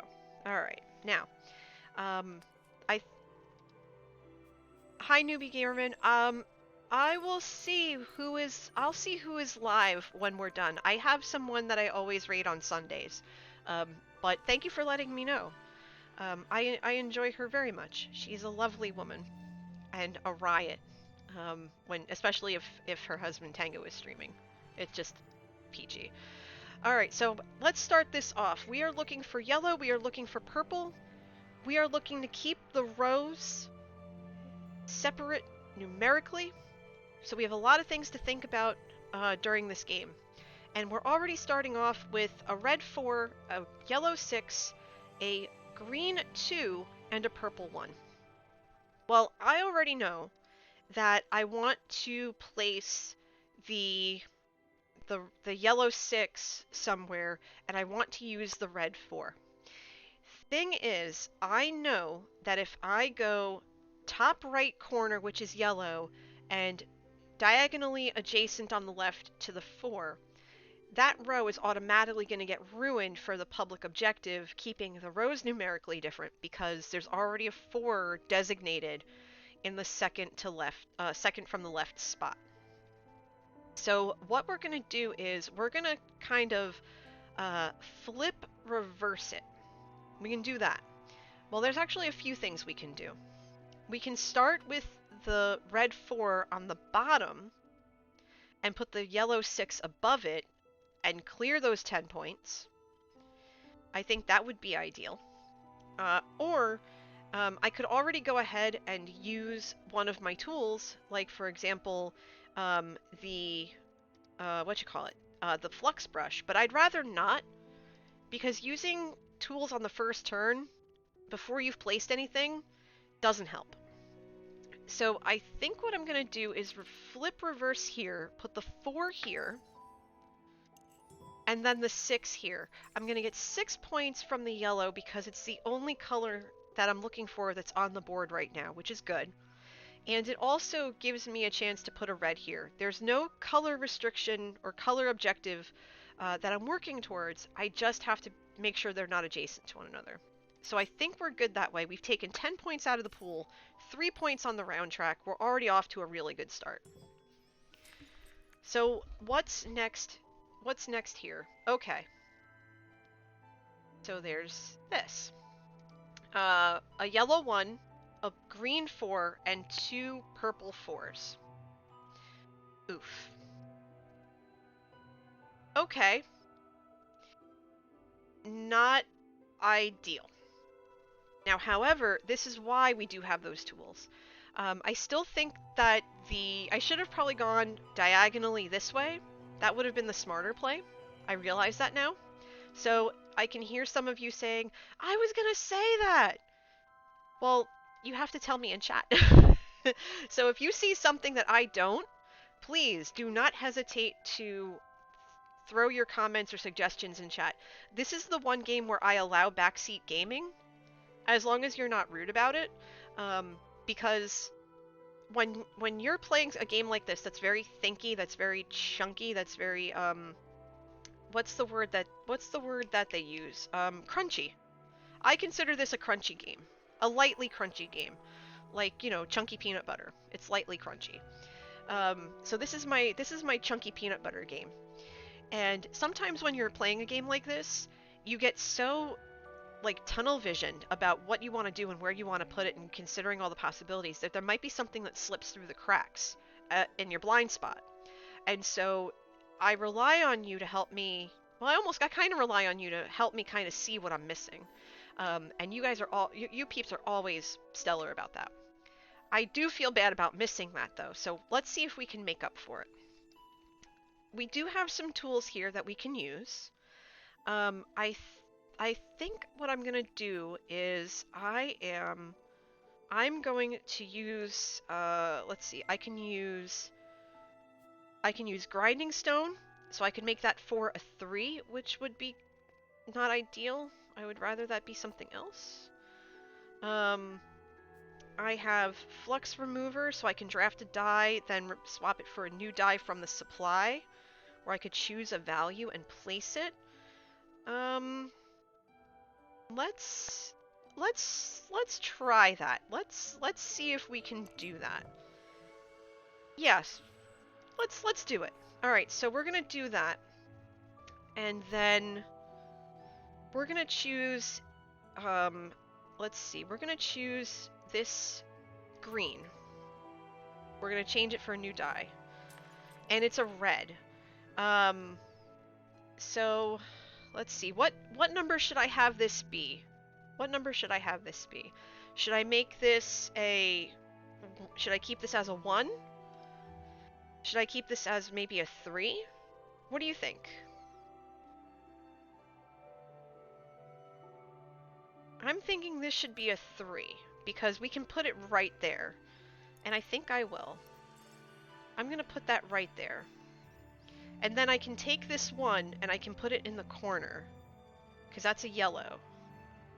And I think that would be okay. Or I could take the purple 4 and put it up here instead. Or I could put it up there.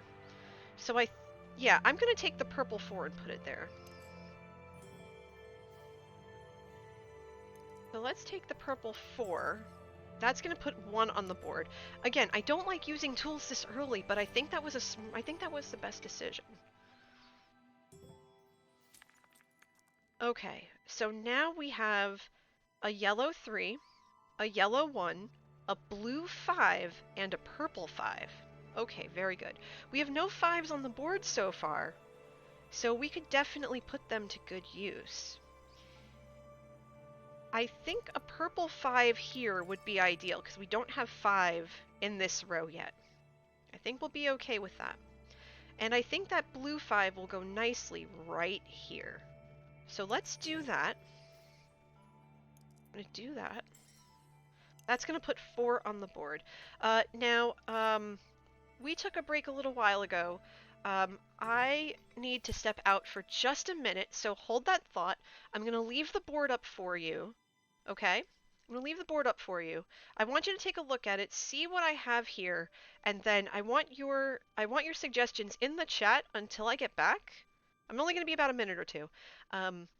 And I want you to tell me what you see and what you think. So give a look, tell me in chat, I'll be right back.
Okay, thank you.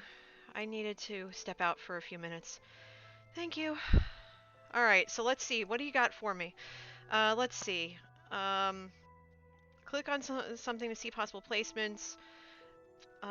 Serene says, I think placements are on any tile directly surrounding, including diagonal. Yes, that's right. 4 and blue restrictions can be filled. Green 4 in the 4 blank, then blue 6 above it. Funny enough, I was thinking about that. Serene said exactly the same thing that Yanity said, and that's what Johnny said. Hat trick for the same idea, same brain cell. Yep, I am here, I'm back. Thank you so much for giving me those few minutes to step out. I really needed them. So I love what you're thinking, and we're all on the same wavelength, which is amazing. So let's do that. So 4 here, boom, dusted. 6 here gets the blue requirement out and also gets the 6 out. So there's that. Okay, there we go. Okay. Boom. Alright, here we are. So we have a red 1, another blue 6, a purple 2, and a purple 1. Well, we're not restricted by colors, thankfully. We're restricted by numbers. So we know that a 6 cannot go in this row or this row, but it can go in this row and this row. So we could easily get rid of the 6 without issue. And we could put that 6... I'll tell you where we can put it. We could put it here, or we could put it here. So either one of these is perfectly fine because they are adjacent, or diagonally adjacent. Now the 2 is a little bit more... This isn't going to happen here. So we know that we can't put the 2 here. We have this 2 restriction if we're trying to utilize this row shade variety objective. Because this, if we do this properly, we're going to get 20 points. So that's what we're looking to do. But we can put a 2 down here, we can put a 2 here, and we can put a 2 here, because we don't have any on the board yet. What are you thinking? Because I'm thinking that we should get rid of the 6, and maybe put it here, because I don't want to cut this off yet. And it'll get rid of the 6 off the board, so that would go there. And then the purple 2, I think I would want to put that here to get that. 2 next to the red.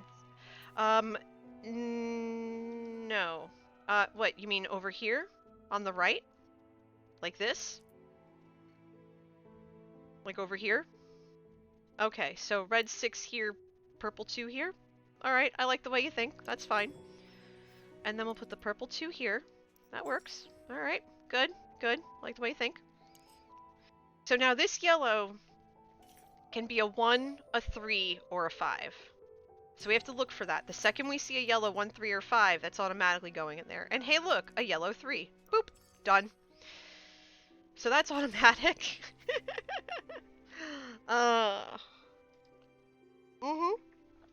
Exactly, Yanity. Exactly. Exactly. So now we have a green 5, a blue 1, and a purple 5. We like seeing the purples because we need them, and I think a purple 5 would do very well here because we can't put a 5 here. It has to be a 1. This is going to be a 1 no matter what. And we can't put the blue 1 here because we have the blue 5 here unless we re-roll, which I don't want to necessarily do. I don't think we need to. So I'm thinking purple 5 here, because that's going to get rid of the 5. That's going to basically seal this all off. We can, and we can't move this 5 because this is a designated 5. And we can't move this 4 because it's a designated 4. We would, if we see a red 5, then we can take this 3, move it down here, because we have a red in the round track, and then, because it says move up to 2 dice, so we could take this 3, move it down here, put the 5 here, done and dusted. So I'm satisfied with this. We're gonna get 5 extra points because we have 10, 14, 16 points right here just in the purple, and we're making really good headway here. We need more ones to go after this 2-point thing, but we're not there yet. So we'll have to just see. Nothing wrong with that. Nothing wrong with that. Okay, so let's do that. Alright, let's see what we get. Alright, so we have a yellow 1. We have 3 6s. 3 6s are not gonna cut it. No. No, they're not. No, they're not. 3 6s are not okay. So here's what we're gonna do. Here's what we're gonna do. And we have to use a green to do it. That's the messed up part. That's the messed up part. We need a green to do it. Because I could place a 1 here and get rid of this green, or whatever. This says move up to 2 dice of the same color that match a color on the round track. But we already have 6s. The only place we don't have a 6 is in this row. So we need to figure out how to get a 6 here. So, and I want that green 6. I'd have to... Actually, So here's what we'll do. Hold on. Here's what we'll do. We're going to use tap wheel. We're going to take out a blue 6. We're going to move this red 3 over here. And we're going to take this green 6. Because I could move this 4 up there, but I'd rather not because that's going to kill the row. I can move it over here as well, but that's not going to work. So I think we're going to do that. We're going to take this 6. We're going to close out 6s. So that this is now a 2 or a 1. And this can be whatever we want it. This could be a 1 or a 3. A 1, a 3, or a 5. So that opens that up. This has to be a 2 of any color that isn't blue or purple right now. So, and also if we have a red 1, we can put that there. So we've just opened up some possibilities here. And we've pretty much almost satisfied every requirement. Now I go again. And we know that 6s are pretty much done. We have 1 in every row. So now we have to focus on the others. I think what I want to do here is close out this row completely. I think that's going to be the best idea. We still have all of this to work with, so I'm not worried about it. And we still have 3 tools at our disposal and 3 rounds to go. We could use 1 tool every single round if we wanted to, and be done with it. So we're doing really well. Alright, so what do we have here? Hey, look at that! We have a red 3, a green 6, a green 4, and a blue 6. Perfect. The 6s are completely useless. We know this. But the 4s are not. What we can do is we can take this this red 3, because we said we needed a red 3. Boom. There you go. We can't put a green or a blue here. But we can put a green or a blue here. So what we can do is use the grinding stone. And if we use the 6 and dump the 6, we can change this to a 3, put that there, and that would be fine. So we're going to do this first. Then we're going to take the grinding stone, we're going to dump the 6, we're going to take the 4, make it a 3, plunk it there, and we're good to go. I didn't want to put the... I can only put the blue here. I wouldn't have been able to put a blue 1 here. I got a green 1, and I can't use it. That's a shame. Okay. Purple 5. Can't put that anywhere. Blue 5, can't put that anywhere. Well, actually, I can put the purple 5 here, but that's going to ruin the row.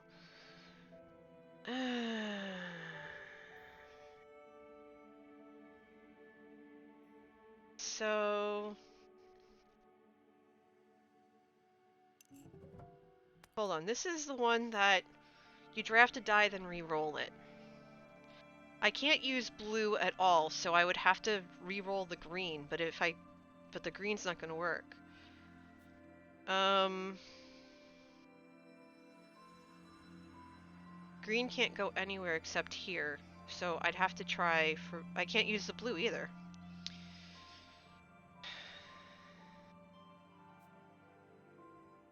Reroll all the dice. Doesn't matter, I can't use them.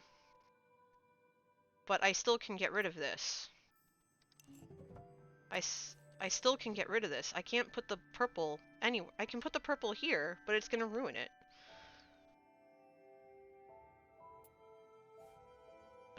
I should have just placed it and burned something else, but...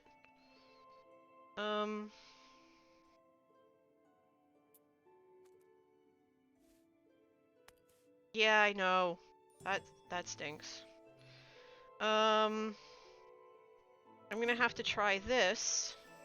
Burn the 6, re-roll this, and... Oh, thank goodness, I got a 2. I got a 2. Oh, thank goodness. Okay. Shoo! Shoo! Alright, we're gonna lose 3 points because of the open space, but let's see what we can do with what we have left. Not much. Not much.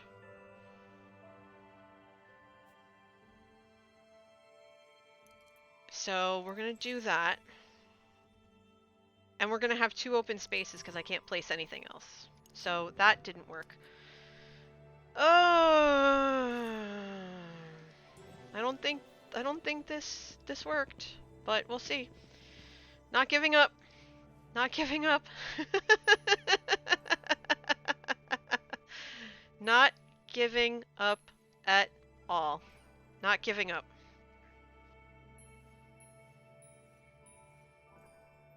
Hmm. 22 to 54. Okay. That was...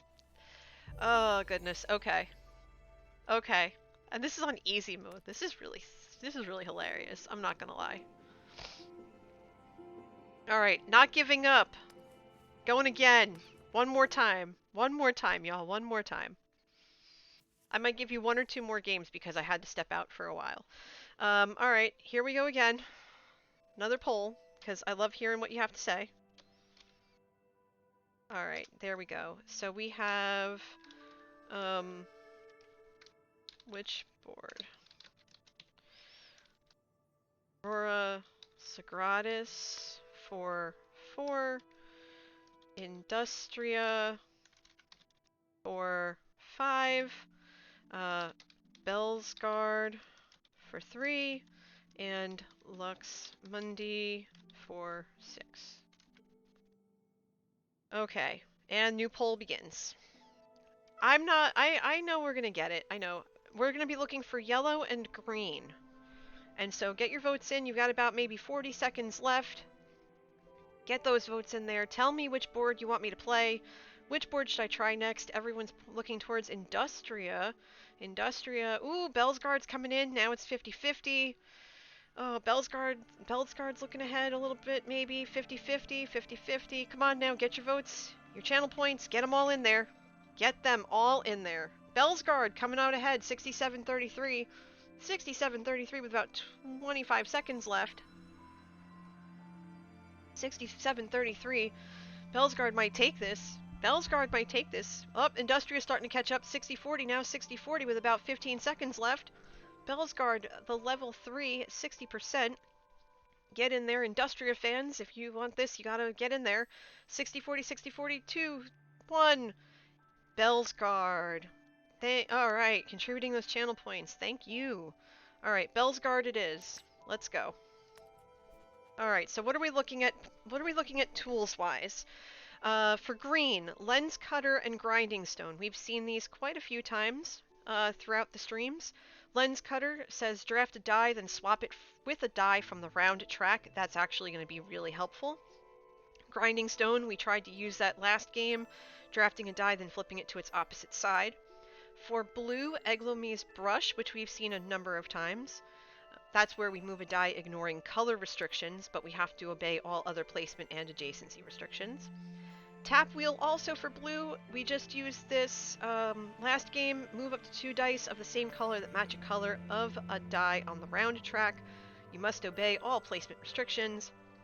And then for purple, last but not least, Flux Brush. We tried using that before. Draft a die, then re-roll it. If it cannot be placed, return it to the draft pool. Very good. Very, very good. This is going to be a tough one. We have very low point public objectives on our hands. We have deep shades of 5 and 6 and medium shades of 3 and 4. So 1s and 2s, you're going to be ignored. unless you're required. So there you go. We have one restriction each of 1 and 2.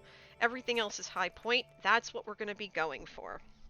There are no numerical restrictions otherwise. There are no color restrictions otherwise, except to get green and yellow. So that's what we're going to aim for. Let's see. Automatically, I see that we have 1 green restriction, 1 yellow restriction, 2 blue restrictions, and a bunch of numerical restrictions. So I think the first thing I want to do is automatically place this green 6. I want to place this green 6. Get 6 points on the board automatically, immediately. Get it done. And then there you go. But then, as much as I said I was going to ignore, for the most part, 1s and 2s, I still can. I could either place a blue 2 up in this corner, or I can take the green 4 and place it adjacent diagonally to the bottom left. What do you all think about that? What do y'all think about that? Should I place the 2 or the 4? The yellow 2 is going to be up in the round track no matter what. Green, okay, I'm hearing green 4. Okay. 4 more points. Yep. Okay. Yep. That's what I thought. All right, very good. We're going to place it. So now the 2s go away, and we move on to the next round. All right, so what do we have? We have a red 3, a red 1, a blue 2, and a purple 6. Are you all thinking what I'm thinking? Because I have an idea of what I'm going to do. What do you suggest? I'm curious now. What do you suggest?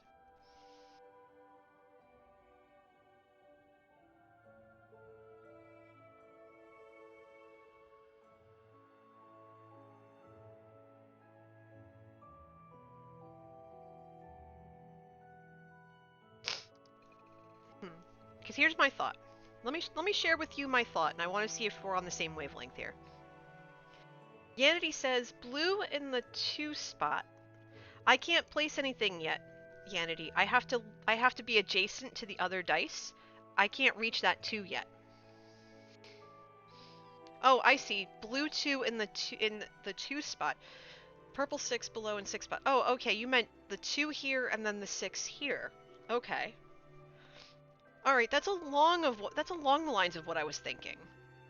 Except I was going to place the red 3, then the purple 6. That's what I was thinking.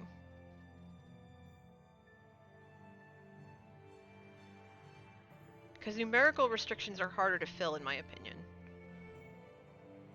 Okay, yeah. Okay, yeah, so we're on the same wavelength then. So red 3, and then purple 6. And that's going to put another 3 in the track. So we're looking at 4, 5, 7 points, and we're on round 3. So we're doing really well so far. Fingers crossed, y'all. Alright, so what are we looking at? We're looking at a yellow 4, a blue 1, a purple 4, and a purple 3. Okay. I think I want to get a yellow out there. Because I could place the purple 4 here as well. But I think the yellow 4 would be better. Because we already have 2 points here. So I'm kind of thinking yellow 4 down here, diagonally from the 6, and then a purple 3, the purple 3, diagonally above the 6 to the right, because that is going to give That's going to take 7 points off the round track. It's going to add 4 points of yellow, because we have to look at yellow and green. Yellow or green. And right now green is ahead with 10, but getting yellow in there isn't too bad. And it's going to give us an additional 2 points for the medium shades. The medium shades pairing. So that's what I'm kind of thinking of at this point. That's what I'm looking towards. What do you all think about that? Is there something I'm missing? I'm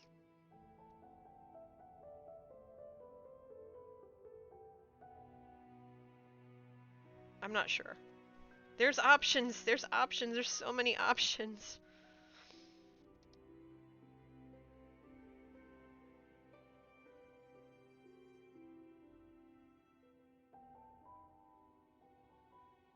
There are so many options. I don't know what to do. Only question is where I put the purple 3. I would put it here. It could go here or here. Either one. It would go here or here. Using purple 3 is good, yeah. So I definitely want to use the 4. So hold on, let me take that back. I'm going to use the yellow 4 here, get rid of that restriction, and be done with it. But where should I put the purple 3? Because it could technically go here, here, here, or here. Because I could use the purple 4 as well. I could. I technically could. There's no restriction on me having things in the rows or the columns. On the right seems better. More space is unlocked. Blue is already 3 restricted. So we'll put the 3 here then instead of the 4. We'll skip the 4 because we're doing pretty. We're getting pretty low here as it is. So we'll put that there. The blue is already gonna. The blue already here is what it is. The blue here is what it is, and we've seen blue every turn, and we can just come back up here and trade if we need to. So what are we looking at for round 4? We have a red 1, we have a green 6, we have a green 1, and we have a blue 5.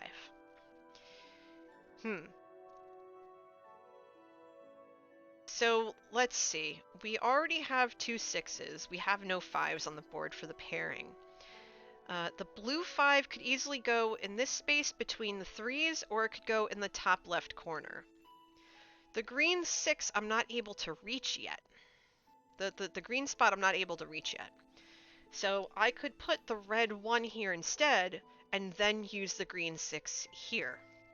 So there's definite possibilities in terms of what could be placed. Also, having a green 6 is not a terrible idea. So like I could put this here, and then that right next to it. Or I can put this here, and then the green 1 or 6 up here. So yeah, because I could do that, and then that. And then this would basically lock it to anything that isn't blue or green, 5 or 6. So there's definite options. Blue 5, green 6 in the lower left. So you're thinking the 5 here, and then the 6 here? You're thinking maybe that instead?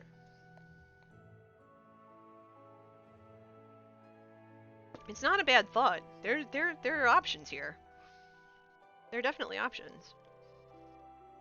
Lower right. That's a possibility too. We could do that too. What do y'all think about that?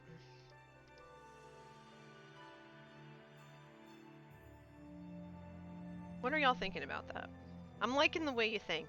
I just want to, as long as we end up going, we're going to probably end up going back into the round track through the lens cutter if we have to, because I see that there's like a 1 or whatever. So we could do this and then this. Is that what you were talking about, Johnny? Oh. Because we could definitely do that too. You looked at it, left, right, checked, double checked, still said the wrong one. It happened. It's fine. It's fine. Yeah, we can totally do that, because it could go either way. I do want to get that green restriction filled. So that's definitely a possibility. but I'm definitely going to have to make sure to get that 1 restriction and the 2 restrictions squared away. If I have to take from the round track, I will. But we'll see what happens. Okay, so what do we have here? We have a red 1, a green 6, a blue 6, and a blue 3. Okay. Okay. Okay. So... oof. The blue restrictions can't be filled by the 6s. So that's a shame. The green 6 I could put almost anywhere without issue. So part of me thinks blue 3 in upper left. Yes, that's what I was thinking too, Yanity. Let's put the blue 3 in there for now. And we could use tap wheel to get rid of the blue 6. We can take the blue 5 now and we can move it into that spot and leave this open, which I'm not against doing. And it says move up to 2 dice that match the round track. We have blue dice on the round track. So we could take this 5 and we can move it over here. And I think that would be perfectly fine. I think we can do that. And it's still early enough that we'd be able to. So let's take the 5, move it over here. We have a 6 restriction, and we could totally make that. We could take that green and put it in there instead. Oh wait, no, because they have to be the same color. So I moved the blue. I'd have to move this other blue. That's not how it works. Okay, but I could do that, right? I could still take that green 6 and put it in the corner, or over here, or over here. I might actually put it here, because it doesn't matter. But I think I'm going to put it in this corner, so it's out of the way. And again, we want those higher points. Green is looking really strong right now, and the round track is staying really low. So we're doing very well right now. We really are. And this is oh yes, this is a low scoring thing. This is wonderful. So the green 3 is not happening. It's not happening.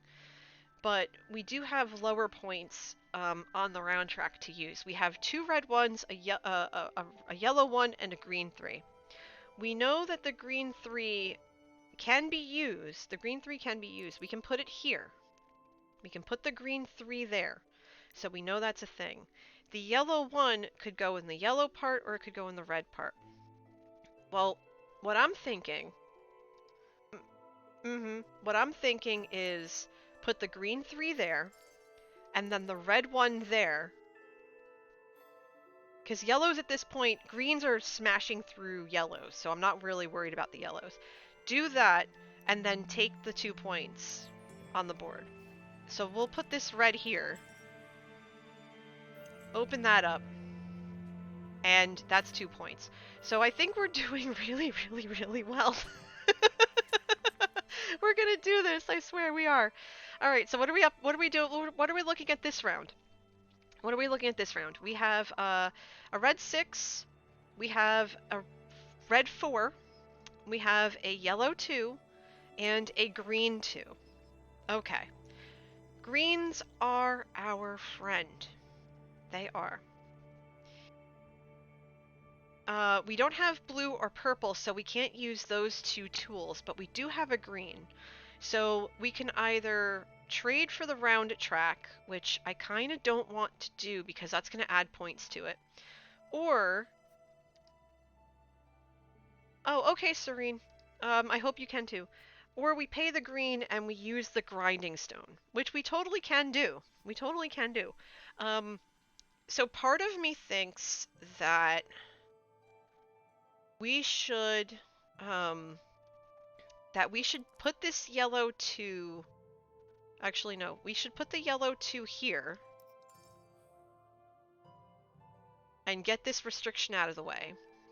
Or maybe down here. It doesn't matter. But perhaps pay the 2 green. Burn... take this, make it a 1. and then place it over here, because there's already a red restriction here, and this has to be a 5 by default. So we could do that. Okay, no. Johnny's saying no. Alright, talk to me, Johnny. What do you see? Because one of these, this too is definitely going there, I think. You need to grinding stone the yellow too. I can't, if I make, here's the thing. Grinding stone says, right? Hold on. Grinding stone says 6 to 5, 6 flips to 1, 5 to 2, 4 to 3. I do need more 5s. I do. The 5 will not go here because there's already a yellow down here, and I can't use the red for it. So you're saying use the grinding stone, make this a 5, and put the 5 in the yellow spot. That's what you're saying.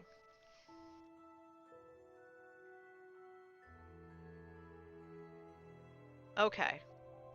Is there any sense in doing that if there's going to be more green points in the end? In that respect, no. In that respect, no. Because green outweighs yellow, and green is what is going to be counted.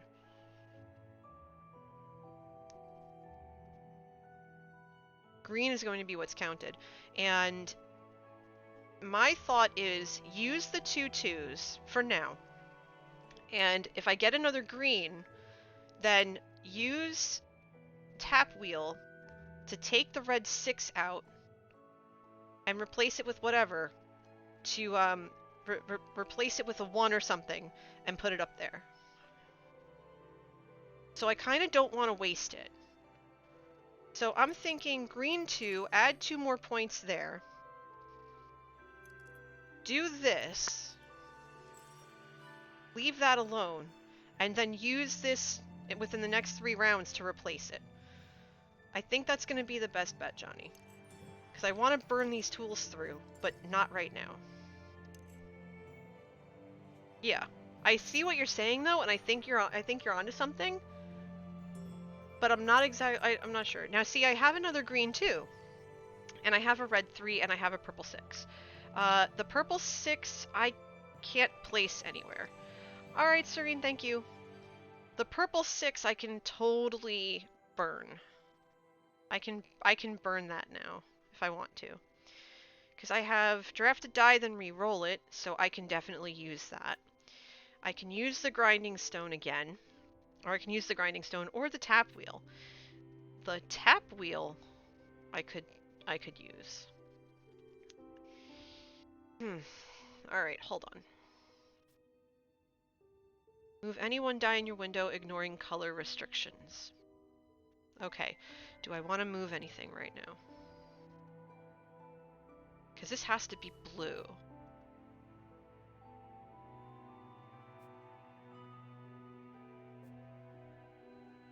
So let's see, if I draft a die, then re-roll it. We're already in 8, so so if we can burn the 6. We can definitely burn the 6. So we'll burn this 6. We'll re-roll the blue. Yeah, we'll burn this. We'll burn the 6, and we will re-roll the green. Because this can be a 4, a 5, a 6, whatever. No, wait, hold on. Let me think. That doesn't sound right. Because this can be red, this can be red, this can be red, this can be red. So we'll play Flux Brush. We'll burn the 6. We'll re-roll the red. The red's a 2. Perfect. We will put the red 2 here. That's fine. And then we will play the blue 1 here. Because I can't play a 2. I can't play the 2. And I still have... I can still use tap wheel. I can still place a 6. So that's perfect. So I have a yellow 5, which I can't place, a purple 5, which I can't place, and 2 purple 4s. Okay. Do I have a 5 in the round track? I do not. Okay. That's very worrisome. But not the end of the world, because I don't have a green either. That really stinks. But not the end of the world. I can play one of the 4s here. I'm not going to be able to play purple or yellow here, and I can't play that there. So I screwed that up. We're gonna have an open spot. Not again. Come on now.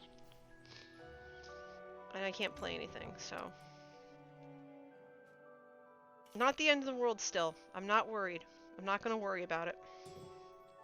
Because I still have 3 tools.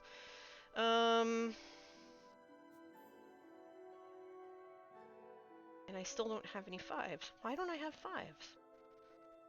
So this green 3 is gonna be a 4. That's not gonna help me any at all.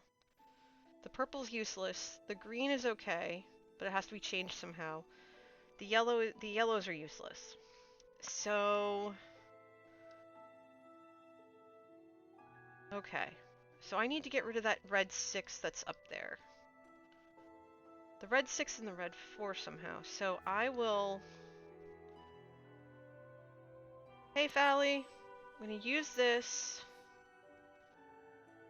Take this purple 2 that I can't use, switch it for the red 6. Put that there.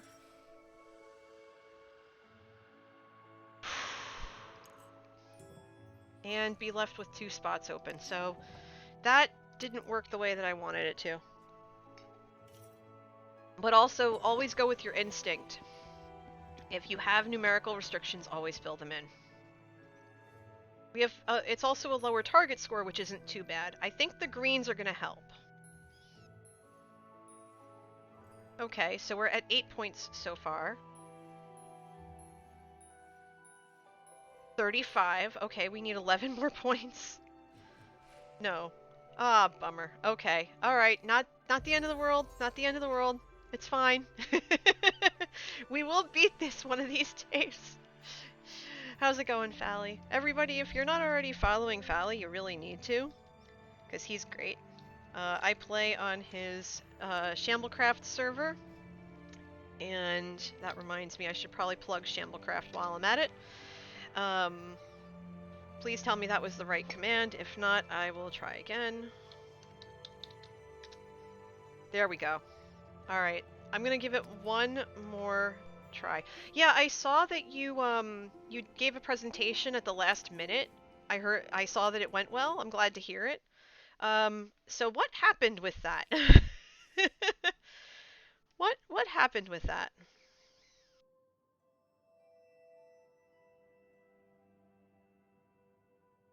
Like what Alright, so tell us a story. While we wait for you to tell a story in chat, I'm gonna set up another poll. So we're looking for blue and yellow, two of my favorite colors. And our puzzles today are, well, for this next game are Via Lux for difficulty 4, Aurora Magnificus, difficulty 5, Luz Celestial, difficulty 3, and Lux Mundi for difficulty 6. So I'm going to set up the poll. It would help if I clicked on the right thing. That would be great. Poll. So we have which board? And remember, you can use bits or channel points, and I keep them very, very low. So feel free to use them as you see fit to influence the poll. Aurora Magnificus for 5. Luz Celestial for 3.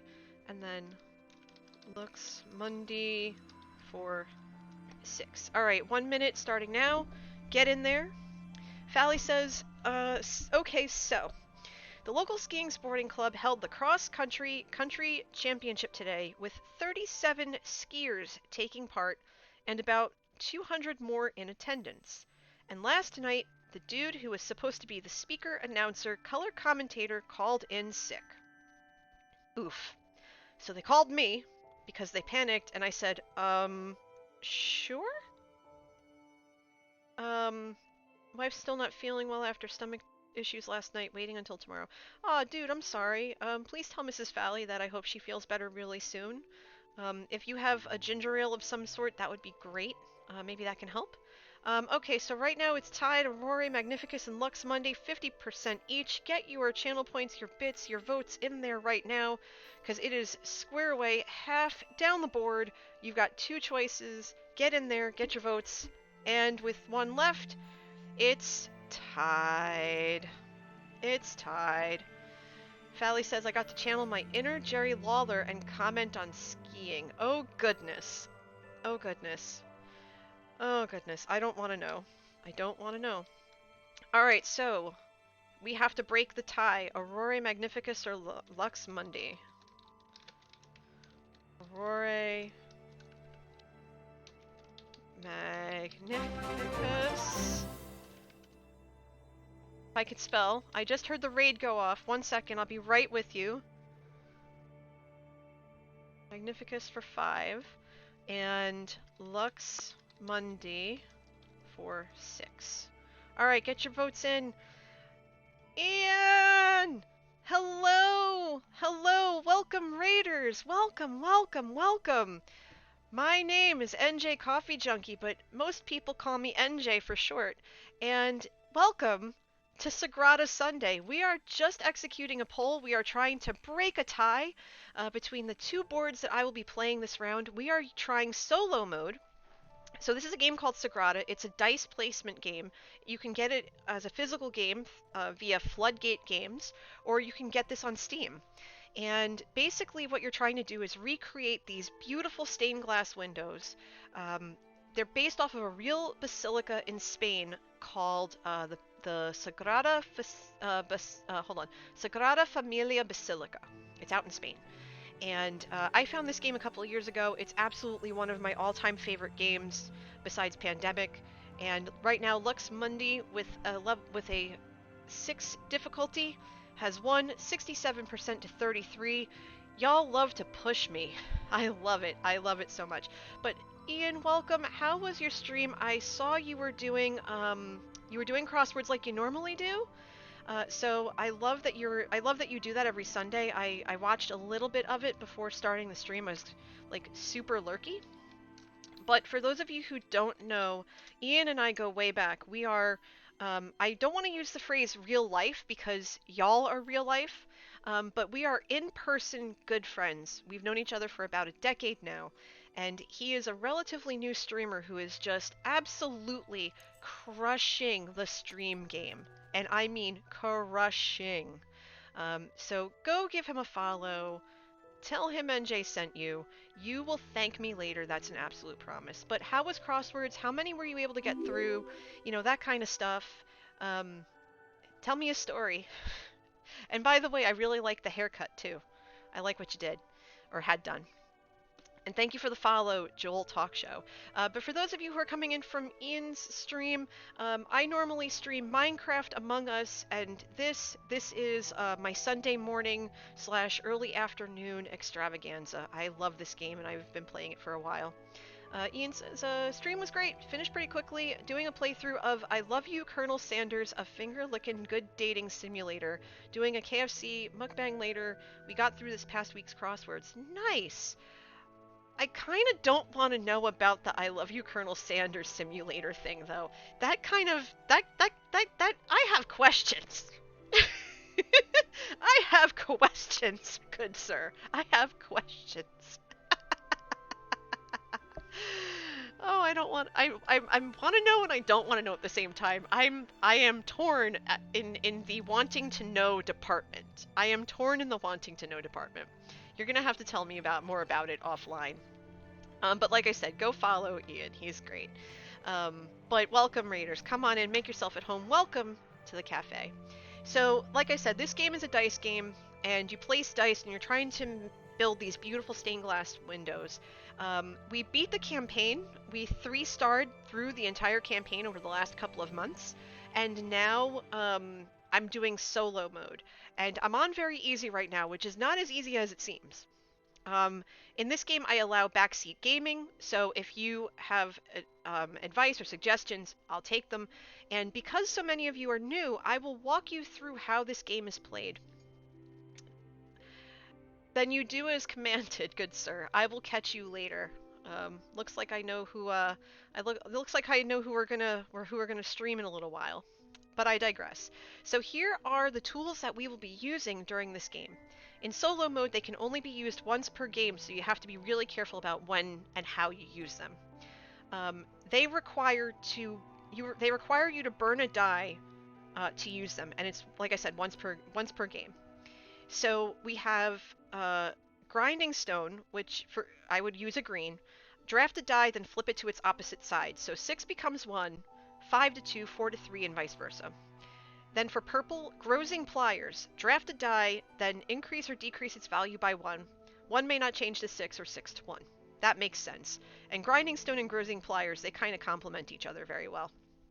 For red, it's called Copper Foil Burnisher. Move any one die in your window, ignoring value restrictions on your window pattern, obeying all other placement and adjacency restrictions. And for those of you that are new, I will walk you through exactly what that is. Running Pliers, also for red. Immediately after your first turn, immediately draft a die, skip your next turn. This is a great tool for multiplayer. You will not see me use that this game, because there's no point in it, because you're playing by yourself, so automatically you get 2 turns. And then Tap Wheel, for blue, move up to 2 dice of the same color that match the color of a die on the round track. You must obey all placement restrictions. Okay, great. So there are public objectives. There's a private objective and a public objective. You all came in right around when we chose which board we were going to use, so I'll explain what the private objective is in just a minute. Our public objectives are for 4 points per set, color variety, so 1 of each color. There are 5 colors in the game: yellow, green, blue, purple, and red. And then for 2 points per pair, sets of 3 and 4. That's called medium shades. So this is the board that you all chose for me. It's one of the harder boards in the game. The difficulty ranges from 3 favor tokens to 6. Favor tokens are what you would normally use to pay to use the tools that I just described.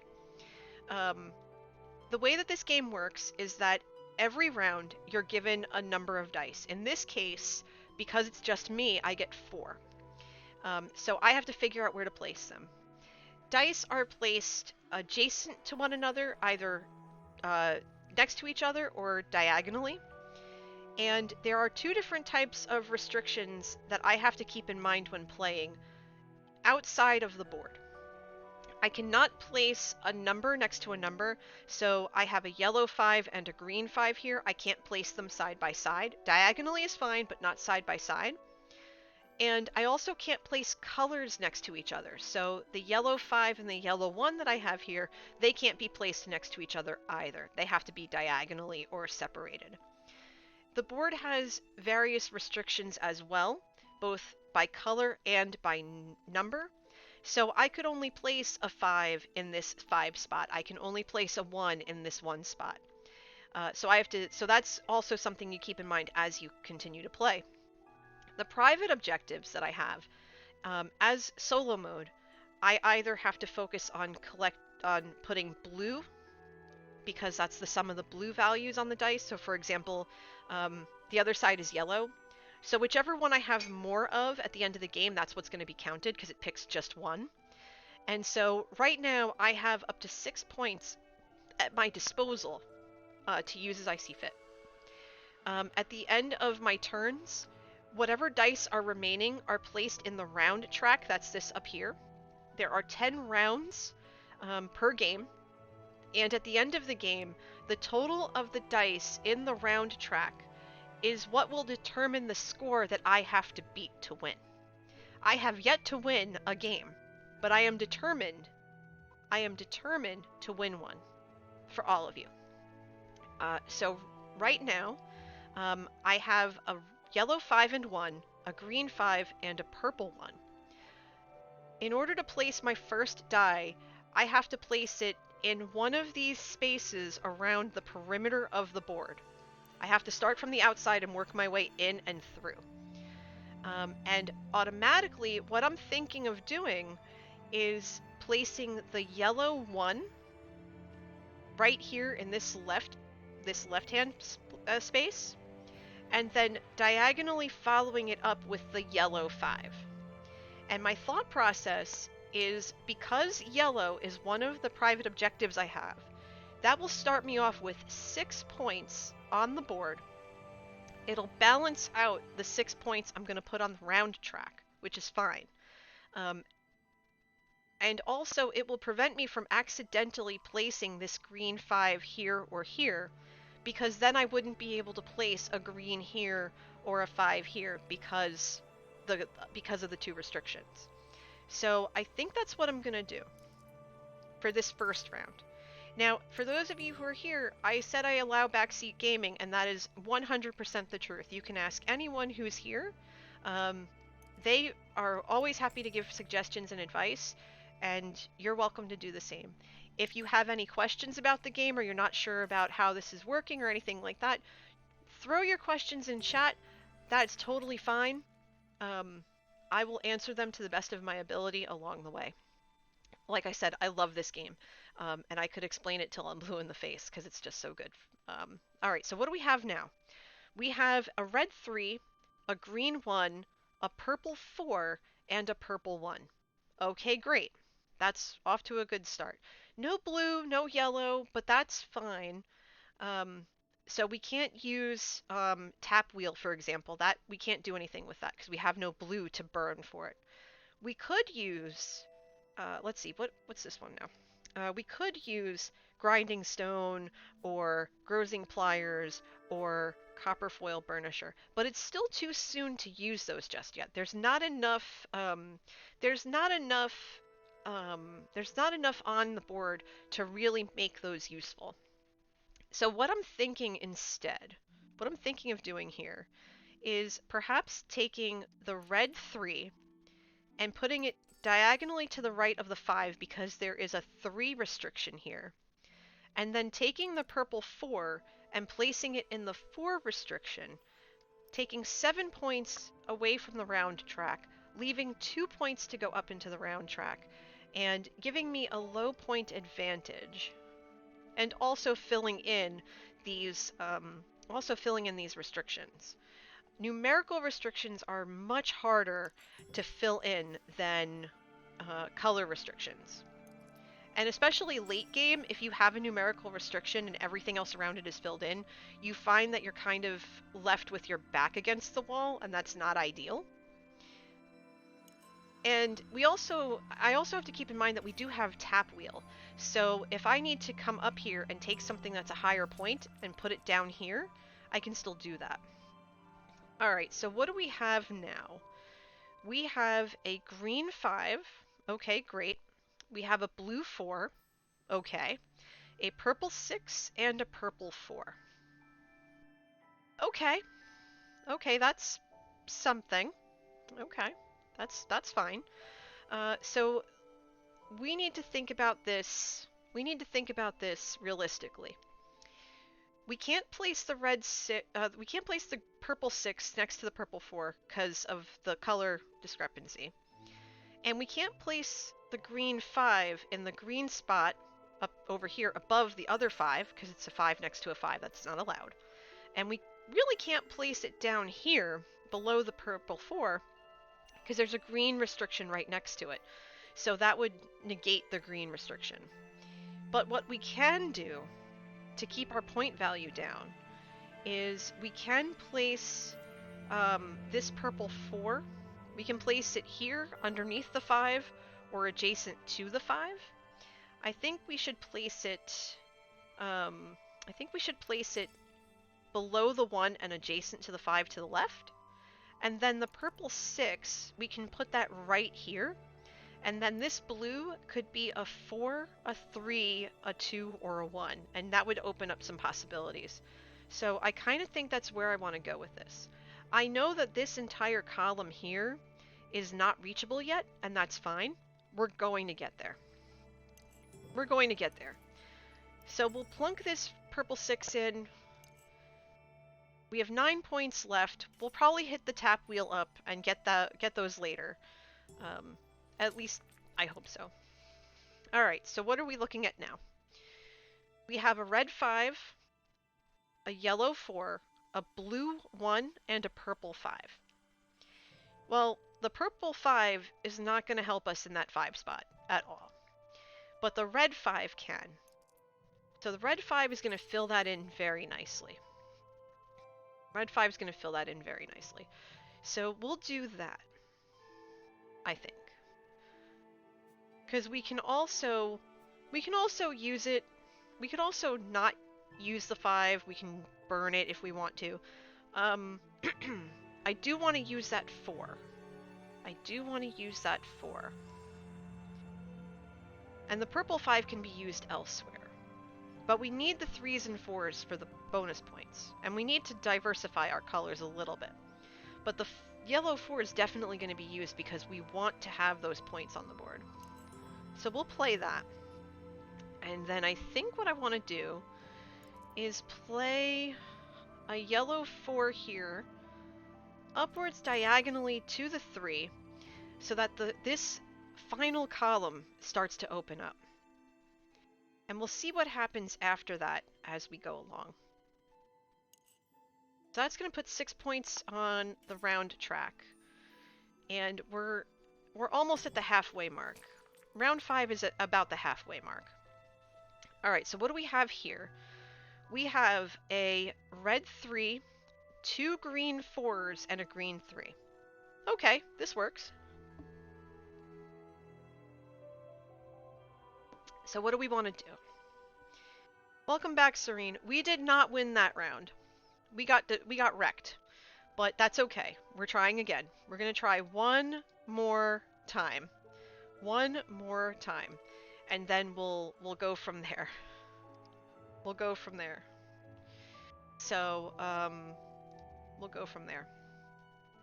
Alright, so, what do we want to do? What do we want to do? Okay. I think the first thing I'm going to do is play the green 4 here, because I can, filling in that green restriction. And then the other green 4 I'm going to put here. That's gonna get rid of these 3s, and I think that'll be fine. We do need more 3s on the board, but one thing at a time. So we'll do that. We'll play this green 4 here. That's not going to bother anything. It is going to make this have to be yellow, or this is going to have to make this yellow then. Yellow or red, and that's fine. We'll figure it out. So we have something to consider along the way. Alright, so we have a red 5, a yellow 1, and 2 purple 5s. Okay, not ideal, but not terrible. Not terrible. So we can take the red, and we could use it. We could make the red 6. We could burn one of the purple 5s. I think that wouldn't be too bad, Iggy. Let's see. So if we did that, we make this a 6. We put that there. That'll cover that. Then we could take the purple 5, put it in the corner, and that would be okay. Because I mean, we could put the yellow 1 in there, but there's nowhere to put it, so it would be pointless. So we could take this purple 5. Well, actually, we could put it up here, because this is going to be a 2 regardless. And then this will put a 1 on the track, and that's fine. Having 1 point on the track is perfect. I am getting a little bit concerned about the lack of blue. And I need blue to use tap wheel, so that's kind of pointless. Let's see. I do have this, so that's not terrible. What I could do is that a 4 restriction? No. And I can't move, I can move this. So what I could do is use this, pay the 5, or not. That has to be green. And this has to be a 5, I think. Yeah, that has to be a 5. Okay, that wasn't smart. Alright. No.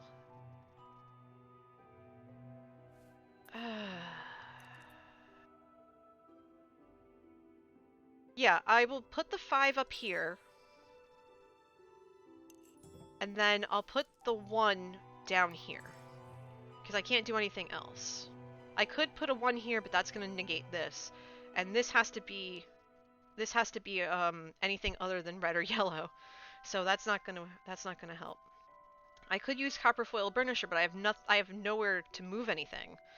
I could take this 6 and move it up. That limits me color-wise, but nah, we're gonna leave it. We're gonna leave it. I need 2 blues, and the blues are all in the round track. Okay, wait. All right, good. We have a 5. Fantastic. So we're gonna take this blue 5. We're gonna put it right there. That's automatic. The yellow 4 is pointless. The purple 5 is pointless. We've used Grozing Pliers already. So I think for now, we take that and we put the yellow 2 here, because we need to get rid of that restriction, and eat that.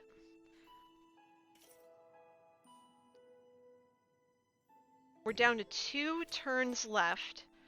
We have a red 2, a yellow 3, a green 5, and a purple 6. Okay. So the green 5 can go here. That kills that restriction. That'll be good. And then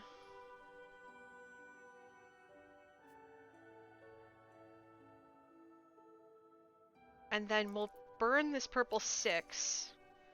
And then this is where all these other tools are going to come into play. Because see, now we're left with 2 restrictions at the end of the board.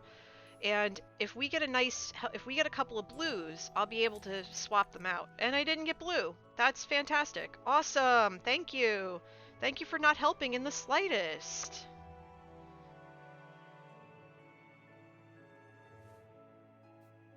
But that's okay, because that's okay.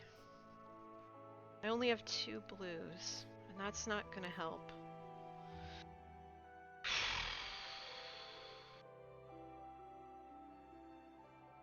Because this is the only thing I can do, and I need this to be a 1, and it's not gonna help. Biscuits. Because a 3 is gonna become a 4, and the 4 is gonna become a 3.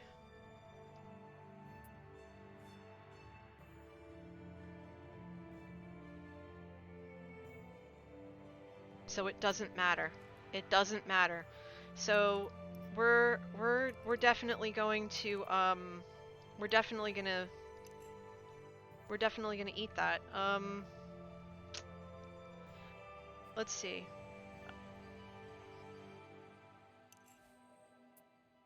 So I can do that. Do that. Red's not gonna help. Blue's not gonna help. Green, I can use the green.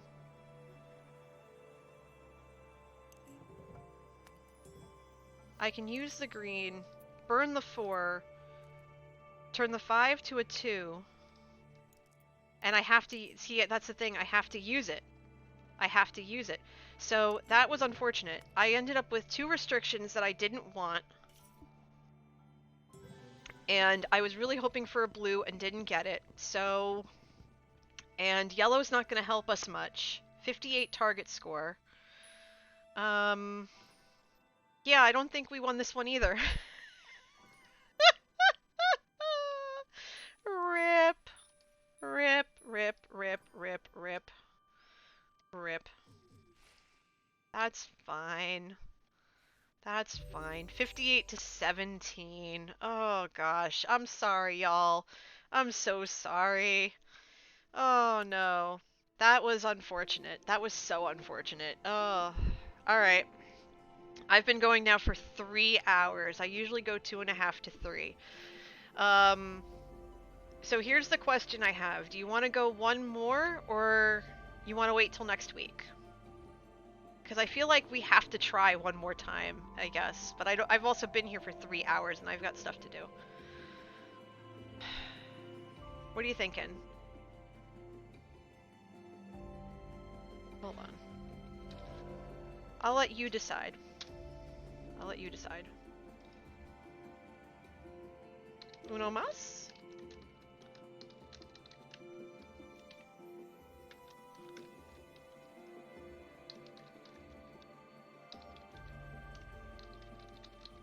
Alright, there you go. You tell me.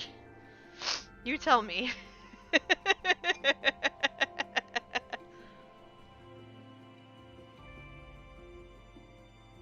Do we go one more? Do we go one more? Hi, Faulty.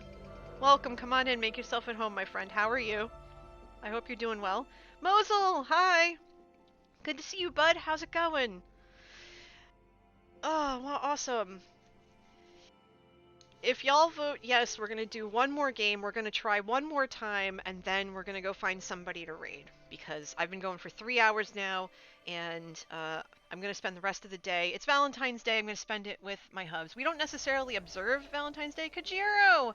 Hello! How are you, dear? How's everything? Kajiro the hero, everybody. Come on in. Make yourselves at home. Welcome. Alright, so it's definite... So y'all want to see this one more time. I already know it. We've got like 100% voting. Kajira threw in some coffee beans. I love it. I love it. I love it. So let's brew one more game. One more, y'all, because I need to like go do stuff. Alright, so here's what we're going to be looking for. We're going to be looking for shades of purple or green. So we're going to be focused on purple and green this time around. And I'm going to set up another poll. I love setting up polls. They're just so easy. You can tell me what you want.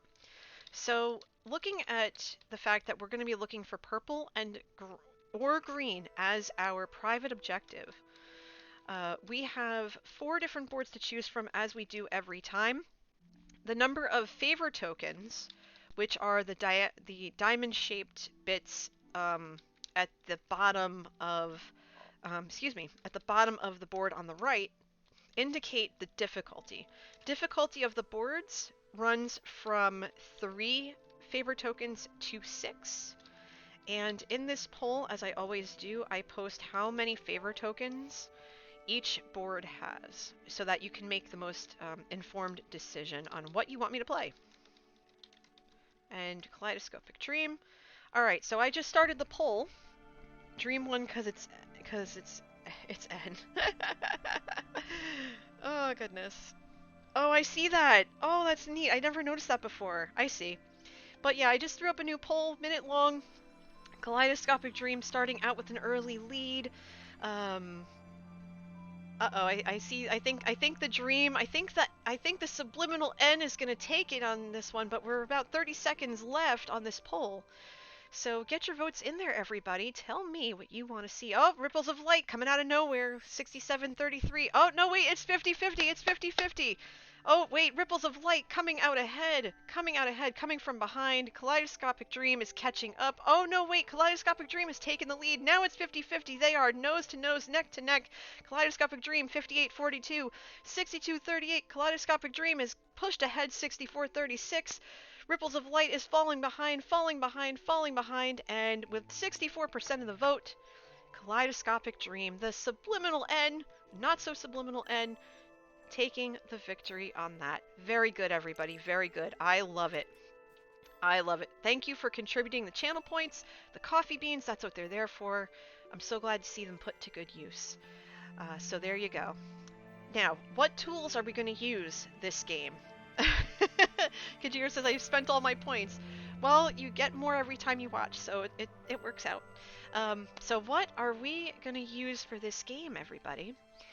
For purple, we have Flux Remover, which we saw earlier in stream, which is draft a die, then swap it for a new die from the supply, choose a value, and place the new die obeying all placement restrictions or return it to the draft pool. Okay, great. Or Grozing Pliers, which we've seen before. Draft a die, then increase or decrease its value by 1. 1 can't be 6, 6 can't be 1. We have 2 tools that are going to use blue. Glazing Hammer, reroll all the dice in the draft pool, only used during your second turn. And Eglomee's Brush, move any 1 die in your window, ignoring color restrictions on your window pattern. You must obey all other placement and adjacency restrictions. And then for yellow, this is an early game tool. Cork-backed straight edge, draft a die, then place it in a spot that is not adjacent to another die. You must obey all other placement restrictions. Okay, so we have a wide variety of tools at our disposal. Our public objectives, we're going to be looking for pairs of 3 and 4 or medium shades. Each pair is going to give us 2 points. And then column shade variety, this is a max of 20 points. Columns with no repeated values. So we don't have to worry about rows, we just have to worry about the columns. We're going to be looking for purple and green as our board, as our go-tos. And already we're looking at a 3 that's yellow, a 4 that's blue, a 6 that's purple, and a 4 that's purple. So we have some high point values on the board already. We do have a yellow, so we could use cork-backed straight edge right away, which isn't a bad idea. But I do see that we have up to 10 points at our disposal right off the bat, and so I think I want to dive right into those purples. I'm thinking 4 on this outer wall here, and then the 6 can go here or here in this column, keeping in mind that columns are different numerically. How do you guys feel about that? What are you thinking about that?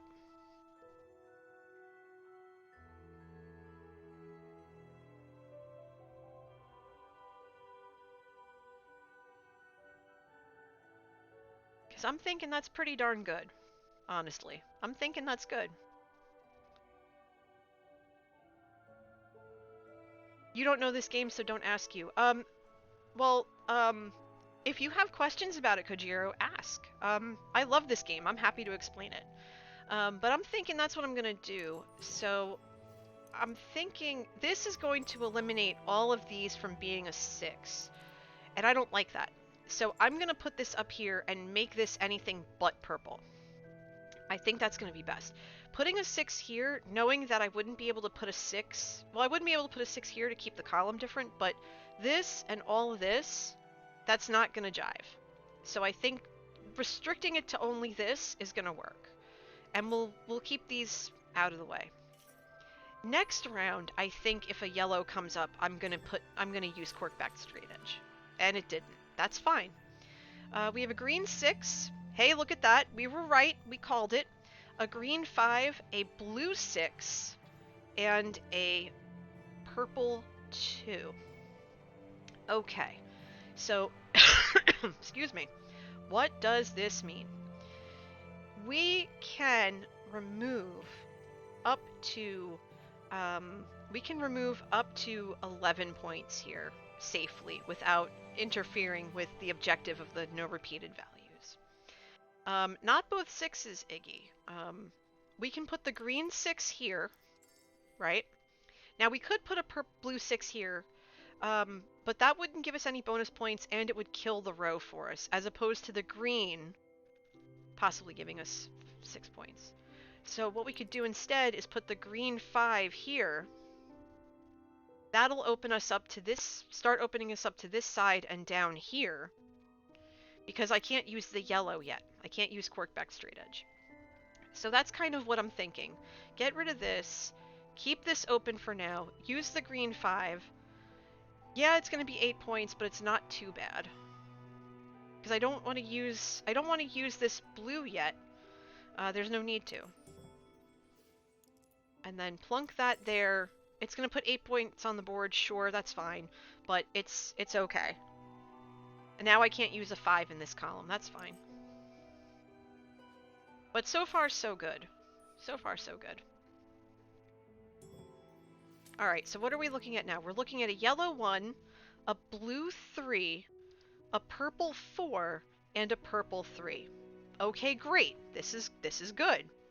This is very good. We could start by placing we can start by placing the yellow 1 maybe, but again, this is the time to use Corkback Straight Edge, I think. And we can take the purple 3 and put it all the way over here.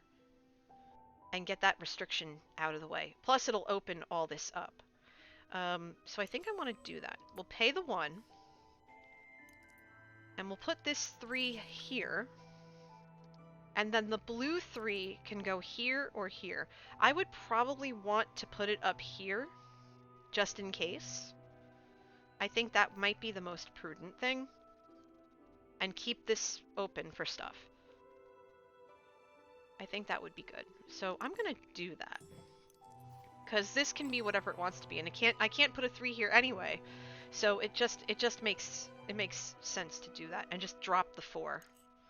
And we have, let's see, 13 points red, 11 points green. So we're pretty balanced out in that respect. Alright, so what's next? A red 6, a green 6, and 2 purple 3s. Okay, not too bad. Not too bad. We can dump the 6s. We can dump the 6s and leave another 6. We can put 1 6 here, 1 6 there, be done. Just be done. Yeah, it's leaving 6 points on the... It's leaving 6 points to this, but it's not too bad. Because that's, you know, that's 6 green points we're going to be adding right there. So it balances out. So I think that's going to be the best bet. Now this can be a 4, a 1, a 2, or a 4. Well, actually, it would be a 1 of 4, because I can't be a 2. Alright, so what are we looking at now? We're looking at a red 4, a red 2, a yellow 6, and a green 2. Well, we already know that that 6s are in every column except this one. So if we were to play this yellow 6, it would go right there. That's the only logical play for it. The green 2 we could put almost anywhere. We can't put it, it would have to be down here. The red 2 we could basically put anywhere. The red 4 we could put almost anywhere. So we have a lot of options except the yellow 6, and we really want to get rid of the yellow 6 if we can. And we can't use any of our tools because we don't match any colors. So let's plunk the 6 there. Let's just plunk that there and get it over with. Actually, no. No. I think it might be better. I think it might be better for us to play this 4 here, and then this green 2 down in the corner. Because if we keep this open, this could... We can't place 6s here, we can only place a 6 here. But I still want to keep that open. Unless I play the 6 here and the 4 there and call it a done day. As long as we get another 2. And we still have tools to work with. So... maybe that's the best play after all. I don't know. But let's find out. Because we can't trade from the round track, but keeping those points low is actually really helpful. Okay. Not ideal. But not terrible. We have a yellow 2, a yellow and a green 1, and a blue 6. We already know the blue 6 isn't going to happen. We're not going to use it. If we do, we're going to use it for a tool. And we can use that towards the Eglamise brush, I think this is. Yeah. We can move any die in the window. That's fine. Or we can use it for glazing hammer on the next turn, which we might actually do because I really don't want that 6 hanging about. I don't like it. But first things first, let's take the green one and we'll put it in this corner because we need a 1. And then we'll play that. Then we will use, let's see. Yeah, we will use glazing hammer. And we'll re-roll the 2 yellow dice, because we can. And that's a 5 and a 4. Perfect. That's actually perfect. We can take this 5 and we'll put it right in this top corner here. Because we could put it down here, but if we get a blue 5, we want to be able to place it here. So this yellow 5 right here is perfect. And now we just need a 2. A 2, a yellow, and a blue, and we are golden. So I'm not worried about that. And we have 4 rounds to go, and most of it's open. So let's keep going.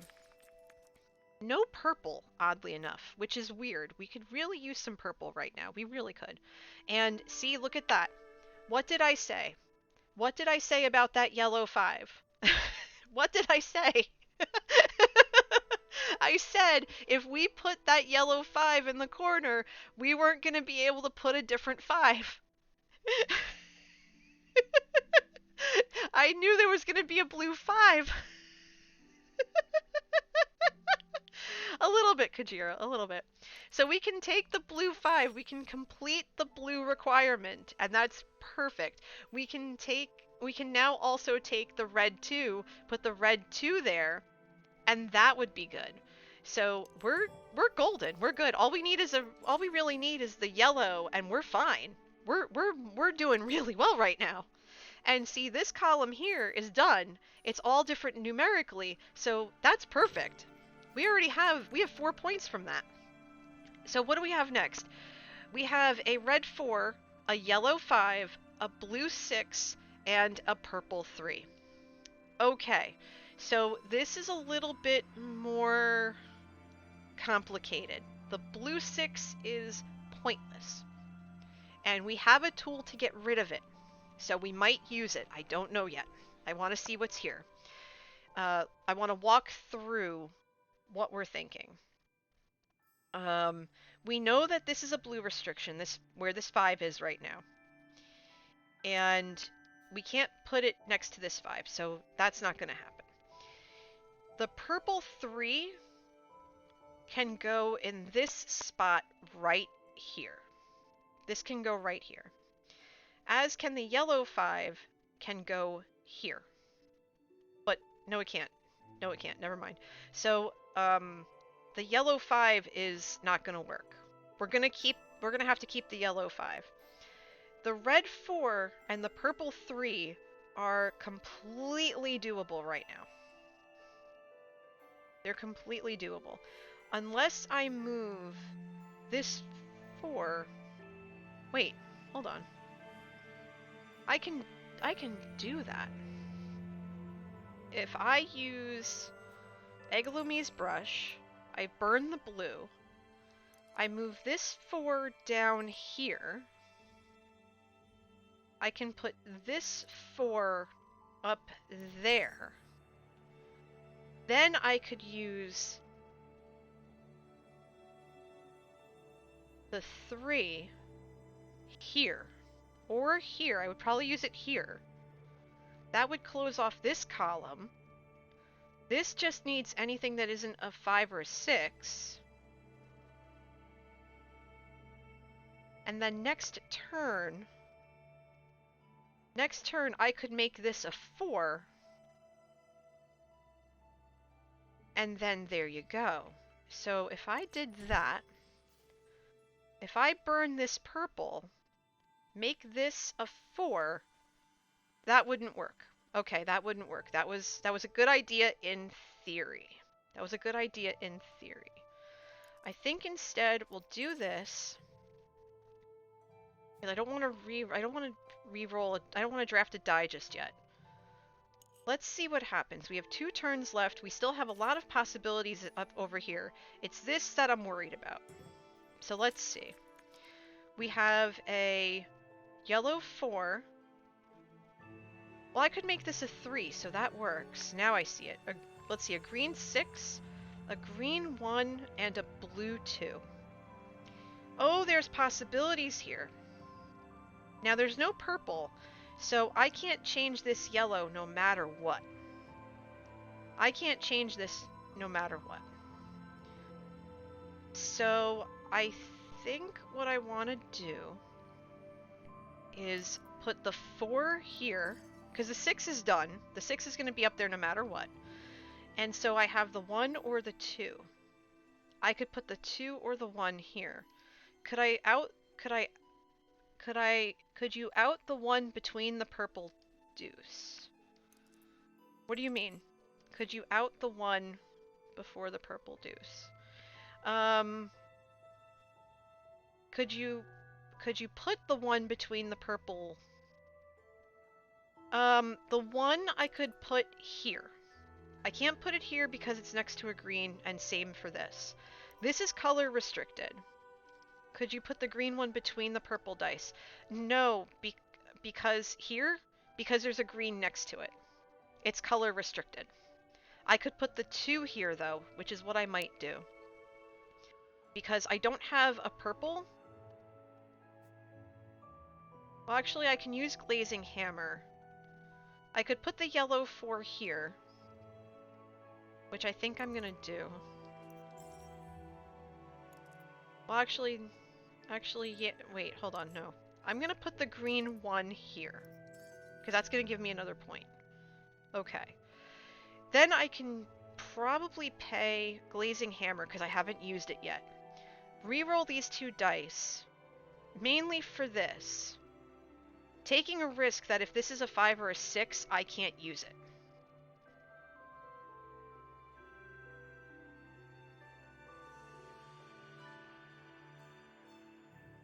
I don't like that though.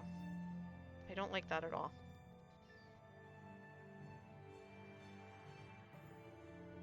I don't like that one bit. Because I need the blue. I need the blue here. So...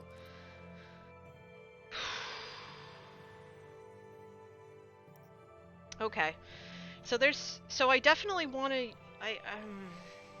because I could do a bunch of different things.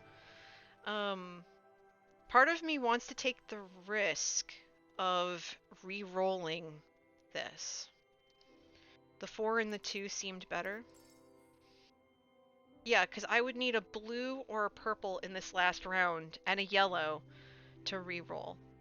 Or else we're going to end up with that yellow being where it is.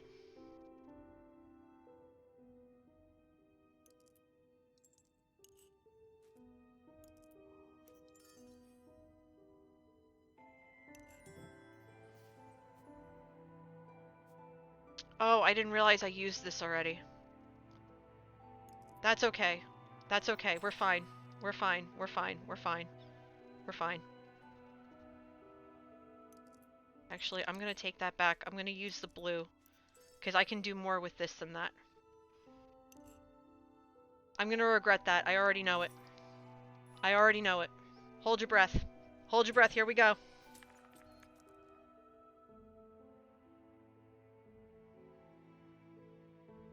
Yep. Yep. Can't re-roll. Can't re-roll. Can't do anything. The 6 is useless. The 1 is useless. The 3 is useless. The 5 is useless. Shoot. I should have waited. I should have put the... Dang it. Dang it, that hurts. That hurts. That hurts so hard. I don't think we won this one either. That was a bad move on my part. That was a bad move. That's okay, though. That's okay. We talked it through. And the score's really high, too. Oh, that hurts.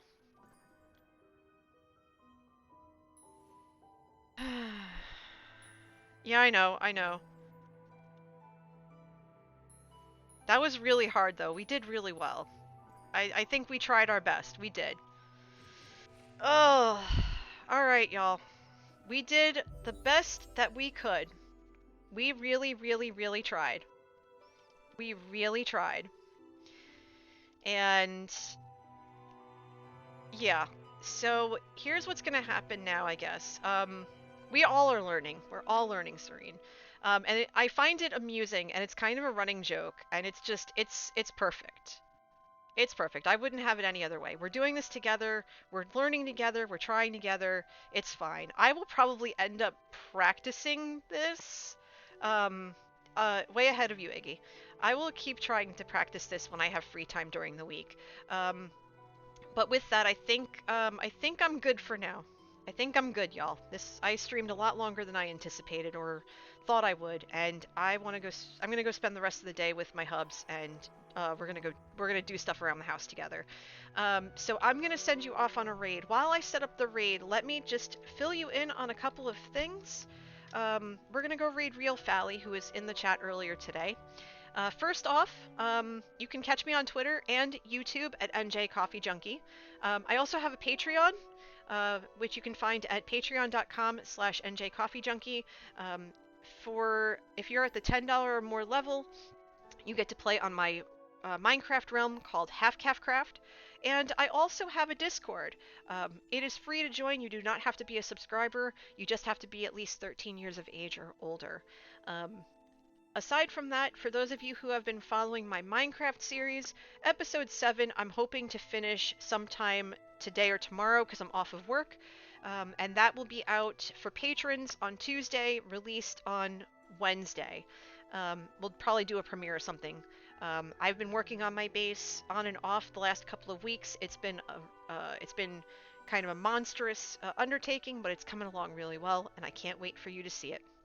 You can catch me next time on either tomorrow, I might stream tomorrow, don't know yet, or you'll catch me at my normal time, Tuesday nights from around 9:30 to 11. No, I'm sorry. Yeah, 9:30 to about 11:30, 12. Um, Aside from that, on February 20th, which is this Saturday, I will be doing a charity stream for Feeding America. More information about that will be on my Twitter page, and on just as an FYI for all of you, next week's Sagrada session will be much later in the. Actually, no, I will have to cancel next week's Sagrada because I'm running an all-day event for my fraternity, and I have to be there the entire day, and it's normally when I stream. So I apologize. You will have to wait until next time. 2 weeks from today for this.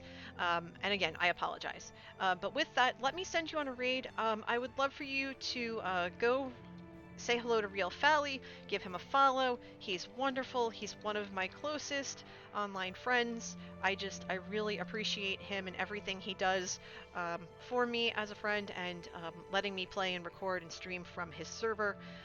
But everybody, take care of yourselves. Wear your masks. Wash your hands. Be excellent to yourselves and to each other. Take care. I appreciate you. And have a wonderful Sunday afternoon. Bye!